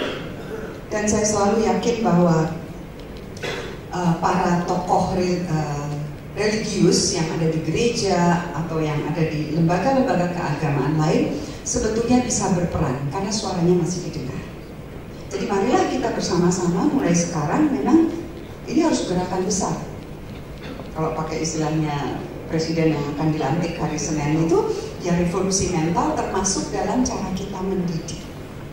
Bahkan seluruh struktur pendidikan, bukan struktur, seluruh pendekatan pendidikan dari tingkat SD itu harus dirombak. Karena saya tidak setuju bahwa yang ditekankan terlalu banyak kognitif, karena kognitif yang dikembangkan di dalam sistem pendidikan kita pun masih yang paling dasar tadi, menghafal, bukan kemampuan reflektif, bukan kemampuan analitik, bukan kemampuan imajinatif. Jadi kognitif jangan dikurangi, tetapi kognitif yang utuh. Lalu afektif dan ragawi, fisikal, kebiasaan-kebiasaan badan berat. Bapak Pendeta tugasnya berat, apalagi kalau masuk ke daerah-daerah. Tapi tidak berarti bahwa kendati di daerah itu teknologinya terbatas, sikap pembelajar terus-menerus itu sering kita temui justru di Papua misalnya. Ada satu komunitas, saya punya hasil researchnya yang dilakukan oleh lembaga, saya kenal betul lembaga itu, Institute for Economy, Social and Cultural Rights, Indonesia, itu lembaga di Indonesia. Satu desa di Papua itu begitu ingin, orang tuanya itu begitu ingin anak-anaknya bisa sekolah, dan sekolahnya adanya jauh sekali. Jadi mereka ikut berkontribusi bagaimana kemudian di sekitar desa mereka tidak terlalu jauh bisa dibangun sekolah, dan anak-anak dengan penuh semangat dan seluruh desa bertanggung jawab menjamin bahwa guru yang ditempatkan di situ akan bukan sejahtera dalam arti uang dan sebagainya, tapi bahwa guru itu tidak akan kesulitan makan karena masyarakat seluruhnya kemudian membantu guru untuk makan walaupun gajinya belum tiba. Nah, jadi mengajak masyarakat dalam 3 bidang yang disebut tadi itu tetap berlaku. Dulu dipakai oleh para misionaris karena apa? Jatuh bangun masyarakat, hidup matinya masyarakat itu ditentukan oleh kesehatan, oleh pangan, dan oleh pendidikan. Jadi 3 ini sebetulnya kunci kita masuk untuk mengubah cara berpikir masyarakat. Tanpa sarana-sarana yang canggih pun, pengalaman saya berkeliling di Aceh, di Toraja sudah cukup maju, tapi di pedesaan, di Flores, di banyak tempat itu adalah kita sering takjub justru ketika kita ada di desa-desa kecil dan melihat bahwa masyarakat mau sedemikian rindu untuk terus-menerus belajar dan bisa mengembangkan cara berpikir yang justru tidak didukung oleh teknologi canggih. Tapi tantangan kita besar. Saya justru di sini ingin mengajak keluarga muda, mahasiswa-mahasiswa yang masih tingkat 1 untuk coba mulai memikirkan bagaimana Anda yang hidup di dalam dunia maya itu kehilangan dunia konkret, karena ketika Anda makan pun makanannya bukan maya. Ketika Anda berkeluarga, keluarga Anda juga bukan maya, tetapi anaknya itu konkret, real. Saya kira ya 3 itu. Oh, bidang apa? Itu sudah saya jawab, yang efektif ya. Baik, terima kasih Karina. Ini yang terakhir dari sayap kiri. Ya, boleh Pak Billy, kemudian Pak Topik, dan terakhir Khalid ya. Silakan Pak Billy juga. Ya. Terima kasih Bu Karlina. Selamat siang. Nama saya Billy dari Fakultas Ekonomi, Pak. Saya ingin menanyakan 2 hal mengenai konsep di akademis yang tadi Bu presentasikan ya. Ternyata bahwa akademis itu lebih banyak menyangkut konsep teoritis. Kita mengalami lah, boleh katakan 99% kita kuat di teoritis. Sementara kalau kita melihat dalam dunia bisnis, itu ternyata lebih pragmatis, ya, lebih banyak pada inovasi, pemikiran baru, yang dimana transforming world-nya itu, kalau saya melihat secara grade itu bisa meninggalkan dunia akademis, sehingga kesulitan daripada generasi muda ketika mereka lulus dari perguruan tinggi memasuki dunia yang baru, yaitu dunia pekerjaan, itu bisa timbul gap. Ada yang mengatakan, Renal Kasali, mungkin dalam beberapa riset pengetahuan di akademisi itu hanya di bawah sekitar 20-30%. Sisanya 70% sampai 80% merupakan suatu pengalaman baru, gitu ya, empiris yang baru. Nah, menurut Ibu Karlina, kira-kira gimana Bu menjembatani gap antara kedua bidang yang berbeda ini? Kemudian pertanyaan saya kedua pun mengenai, mungkin sebagian sudah dijawab, hanya saya ingin menanyakan mengenai critical thinking gitu, ya, critical thinking dan learning. Saya pernah membaca satu artikel yang dikeluarkan oleh Ross School of Business, ini dari Michigan State University. Apa yang membedakan negara maju dengan negara developing country seperti Indonesia? Ketika dunia pendidikan di negara maju itu lebih banyak menggunakan critical thinking, teori yang dikritisi sehingga menjadi suatu metode pembelajaran bagi masyarakat, gitu kan? Dan itu bisa diaplikasikan. Sementara di negara kita sifatnya adalah pembelajaran seperti Bu katakan tadi adalah top down, gitu ya. Pokoknya memorize, gitu, hafal, gitu kan? Sehingga keberanian daripada mahasiswa itu sebenarnya adalah pengalaman empiris ketika dia ada di tingkat SMP dan SMA. Dan itu dibawa. Keberanian yang menggunakan satu critical thinking di dalam kelas itu relatif sangat terbatas. Nah, gapnya ini mungkin bisa dilakukan semacam pembenahan melalui program based learning. Nah, program based learning seperti apa menurut Bu Karlina yang cocok mungkin secara mikro untuk Grida saat ini? Terima kasih. Terima kasih Pak Billy. Pak Topik, silakan Pak. Baik, terima kasih. Saya hanya ingin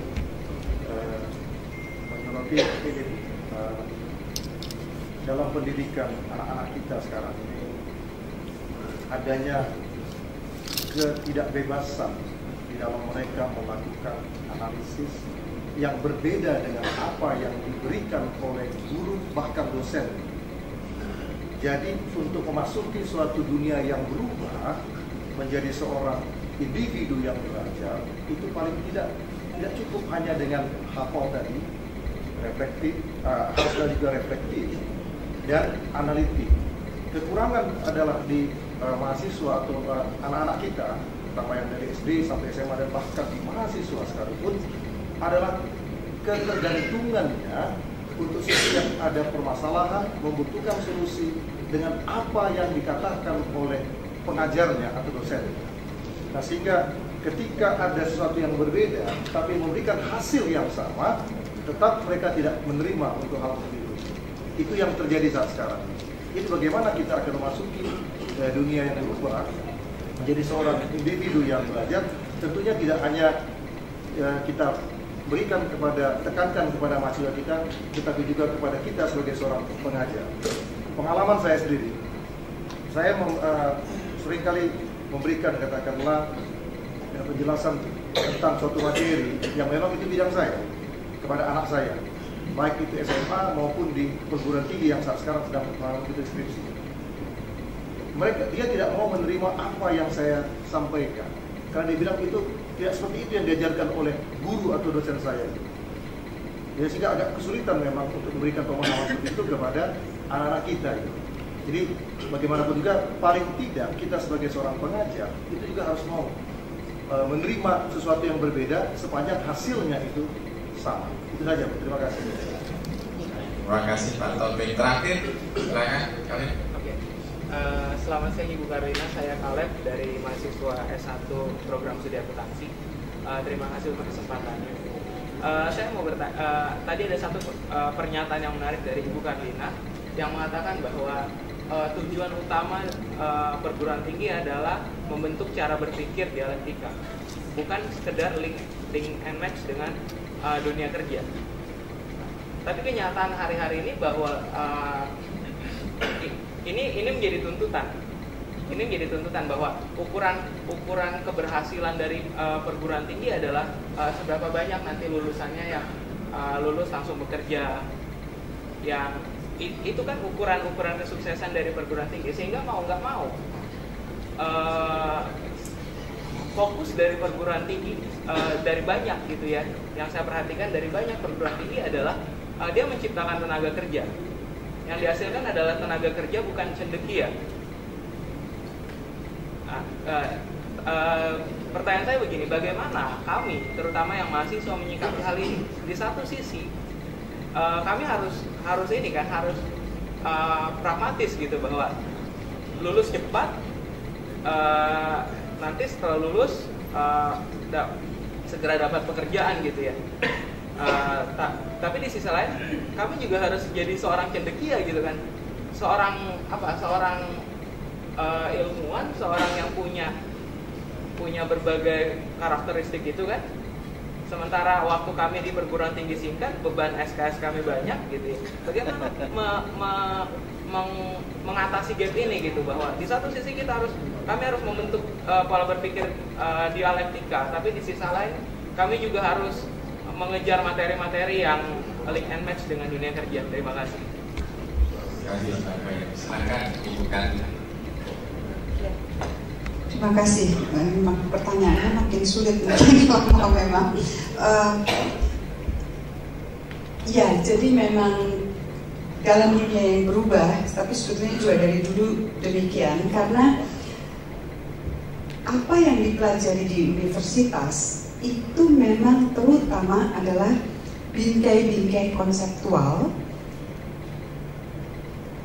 Lalu kemudian bagaimana bingkai konseptual itu tergantung bidang ilmu tertentu dilatih aplikasinya, penerapannya untuk bidang-bidang terapan dan bidang-bidang profesi, misal itu. Nah, bahwa kemudian ketika seseorang lulus dan masuk ke dunia kerja, itu dia akan bertemu dengan problem yang berbeda sama sekali.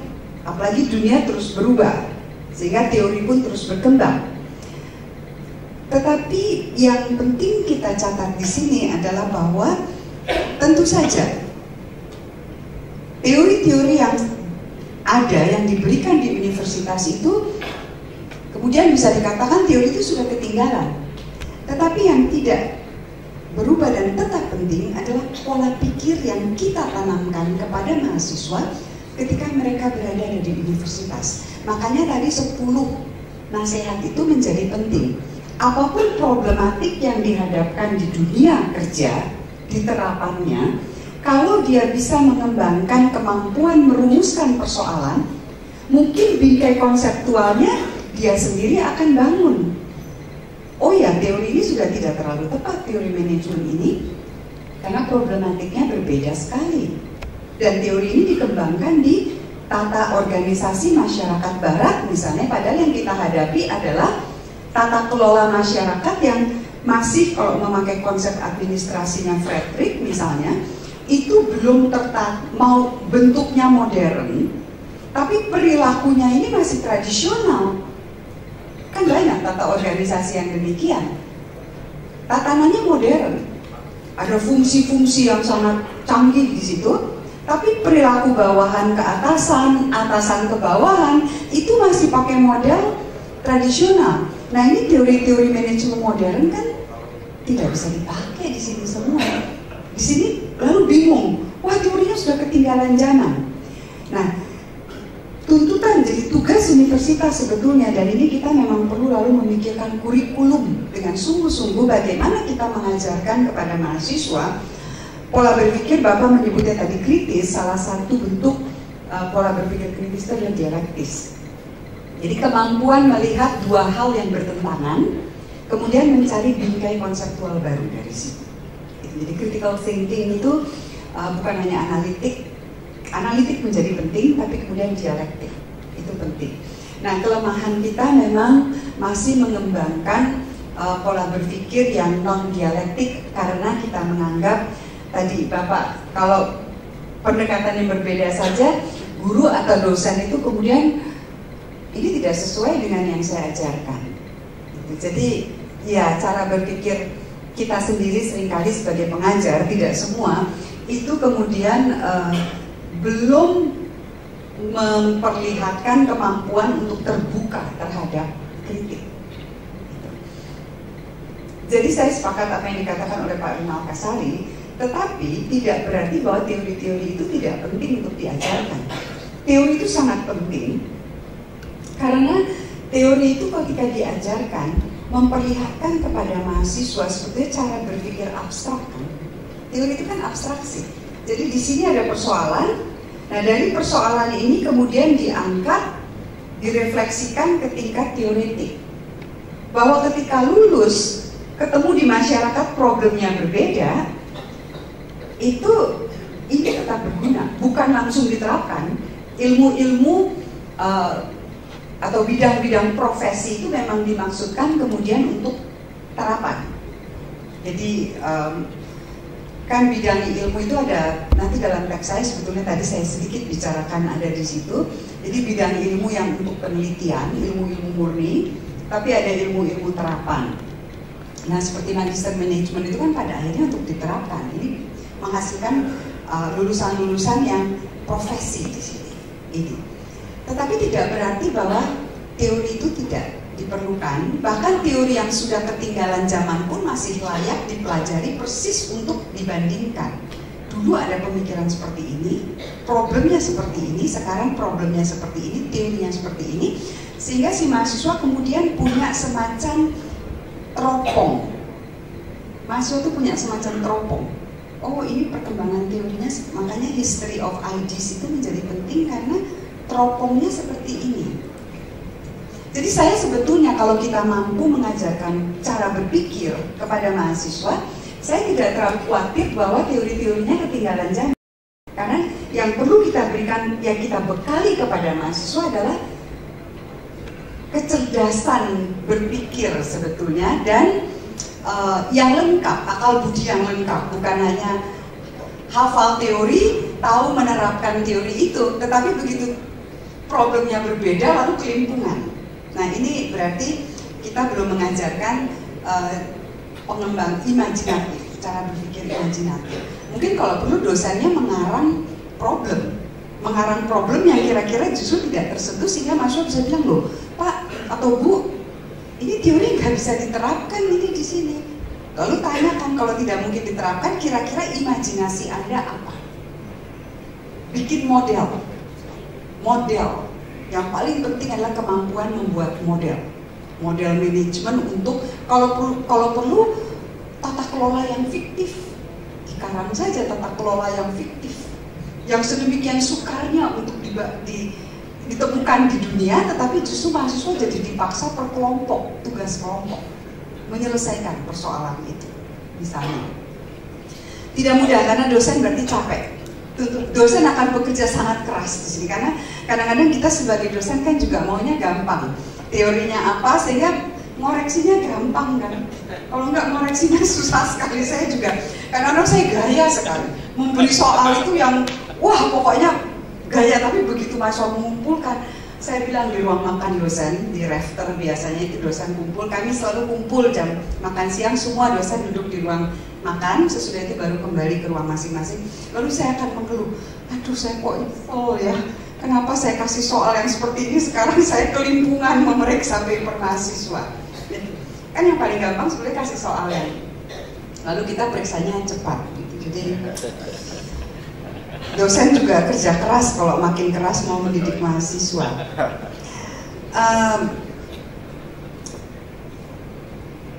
Saya tadi sedikit sudah menjawab Pak Taufik ya, bahwa Tobing, bahwa ya dosen sendiri harus terbuka. Kita sebagai pengajar, sebagai orang tua, itu kadang-kadang menahan marah luar biasa karena anak melawan misalnya. Aduh, itu paling berat memang, paling berat. Anak saya cerita, dia sekarang sedang menjadi pendamping di salah satu sekolah asrama di Jawa Tengah. Dan dia baru cerita kemarin, usianya belum 30 tahun anak saya, tapi kemarin dia cerita darah tingginya naik 140/90, bayangkan 90-nya ini kan bahaya. Karena apa? Karena dia harus mendidik itu mahasiswa, siswa ini, SMP, SMA, tugas dia adalah SMA di tingkat terakhir, itu 24 jam kan, praktis karena asrama, dengan pula dan perilaku yang macam-macam. Lalu dia bilang, belum 3 bulan saja darah tinggi saya sudah 140/90 menghadapi anak-anak usia seperti itu. Jadi ya, tugas pendidikan, pengajaran itu sangat berat. Anda yang bercita-cita jadi dosen, mudah-mudahan tidak kecil hati dengan ini. Karena tanggung jawab masa depan sebetulnya ada di tangan kita semua. Yang terakhir dari Pak Khalid ya, ini edukare, pendidikan, education, edukare itu artinya apa? Artinya membentang. Jadi tujuan pendidikan adalah membentangkan potensi-potensi apapun yang ada di dalam diri seorang anak dan seorang manusia sehingga teraktualisasikan. Proses aktualisasinya itu nanti menjadi tanggung jawab dia pribadi, tapi tugas pendidik adalah membentangkan, membuka seluas mungkin peluang sehingga si anak ini bisa memilih. Jadi tugas pendidikan bukan link and match. Tentu saja di dalam dunia yang menakutkan dan menggentarkan sekarang ini, saya lulus, saya dapat pekerjaan atau tidak. Universitas ketika didatangi oleh Badan Akreditasi Nasional lalu ditanya, berapa persen dari lulusan Anda itu diterima di dunia kerja? Salah satu penilaian keberhasilannya kan itu. Lalu apa masukan dari dunia kerja tentang lulusan? Wah, ternyata masukannya jelek semua, begitu kan? Akreditasinya akan jadi buruk. Jadi ada tantangan dunia praktis yang tidak bisa diabaikan, memang. Tetapi lalu Anda, bagaimana saya dituntut terus-menerus untuk menjadi pemikir, menjadi cendekia, tapi juga saya kan harus memberi makan. Apakah cendekiawan lalu nggak bisa kasih makan, begitu? Untuk orang-orang muda ini tantangan yang sangat, dunia ini memang menakutkan. Zaman-zaman kami mungkin lebih nyaman ya, artinya bukan berarti pekerjaan itu mudah, tetapi tidak tantangan kompetitifnya itu tidak seperti sekarang. Sama di luar negeri, di Amerika itu mudah sekali orang kehilangan pekerjaan. Artinya perusahaan itu bisa dengan mudah mencari berbagai alasan lalu berhenti. Dan sekarang ini kan sistem kerja lebih banyak sistem kontrak kan. Sistem kontrak itu kan berarti 3 tahun selesai, Anda lalu harus mencari lagi pekerjaan dan tidak ada jaminan pensiun dan sebagainya. Jadi dunia memang semakin menakutkan bagi anak-anak muda dan Anda tetap perlu bekerja. Lalu harus disuruh mikir juga. Nah, tidak semua orang perlu menjadi peneliti, tidak semua orang perlu menjadi pemikir, tidak semua orang perlu menjadi cendekiawan, tidak. Tetapi yang perlu dikembangkan adalah di bidang apapun Anda bekerja, Anda tetap selalu mengembangkan keinginan untuk belajar. Bukan sampai ke tingkat peneliti dan pemikir kalau setiap hari sudah berangkat jam 6 pagi, pulang jam 8 malam, bersempit-sempit di Transjakarta atau di ojek, kena angin dan sebagainya, sampai ke rumah sudah capek, itu problem kami juga. Lalu masih dituntut untuk menghasilkan riset kan, untuk para dosen sungguh berat. Belum tentu gajinya juga cukup. Itu tantangan yang sangat berat, terutama hidup di Jakarta kan berat sekali. Tetapi tidak berarti Anda kehilangan hasrat untuk belajar. Dengan membuka internet sebentar, tapi bukan browsing hal-hal yang hanya menyenangkan, Anda sudah bisa dapat materi-materi baru untuk bidang Anda. Di kantor pada saat makan siang bukan diskusi bergosip, tetapi ya gosip kadang-kadang menyenangkan, tapi mengajak rekan kerja mungkin untuk ini problem di masyarakat sekarang seperti ini, kira-kira teori kita bisa membantu apa ya? Itu mungkin. Atau di kantor ada persoalan yang tidak menjadi kewajiban Anda dan bukan persoalan yang terlalu serius, tapi mungkin dari diskusi bersama justru tiba-tiba muncul inovasi baru. Jadi sekarang berpikir mandiri itu memang semakin sedikit karena sudah banyak persoalan yang diselesaikan lewat teori-teori besar. Tetapi inovasi-inovasi kecil itu seringkali muncul dari kelompok dan dari diskusi makan siang. Lingkaran Bina yang terkenal di Australia pada permulaan abad 20 itu lahir dari diskusi minum kopi, diskusi warung kopi setiap hari Kamis. Jadi jangan kecil hati dan tidak usah kemudian aduh saya tetap harus jadi pemikir, tapi usahakanlah tidak berhenti berpikir kritis untuk setiap persoalan yang Anda hadapi. Terima kasih.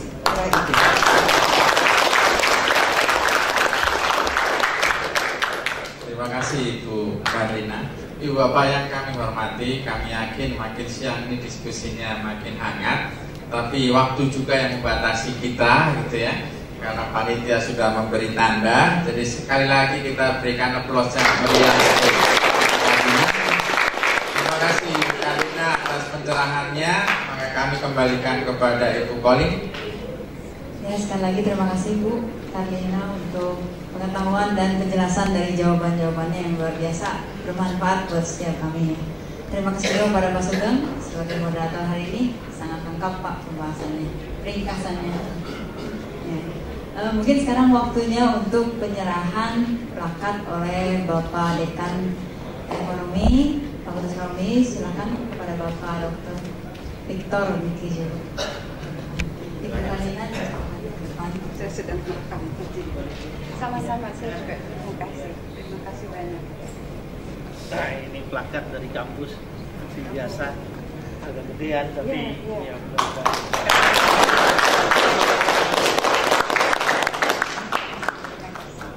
Nah, sebuah buku ini judulnya baru terbit bulan November kemarin itu, ditulis oleh saya dan Pak Rektor ada di sini. Setelah ini bisa ngomong-ngomong dengan Pak Rektor.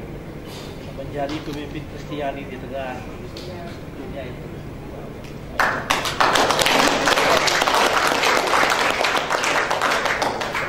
Dari kampus. Oh, ya, terima kasih banyak. Sekali lagi terima kasih. Bukti bahwa hari ini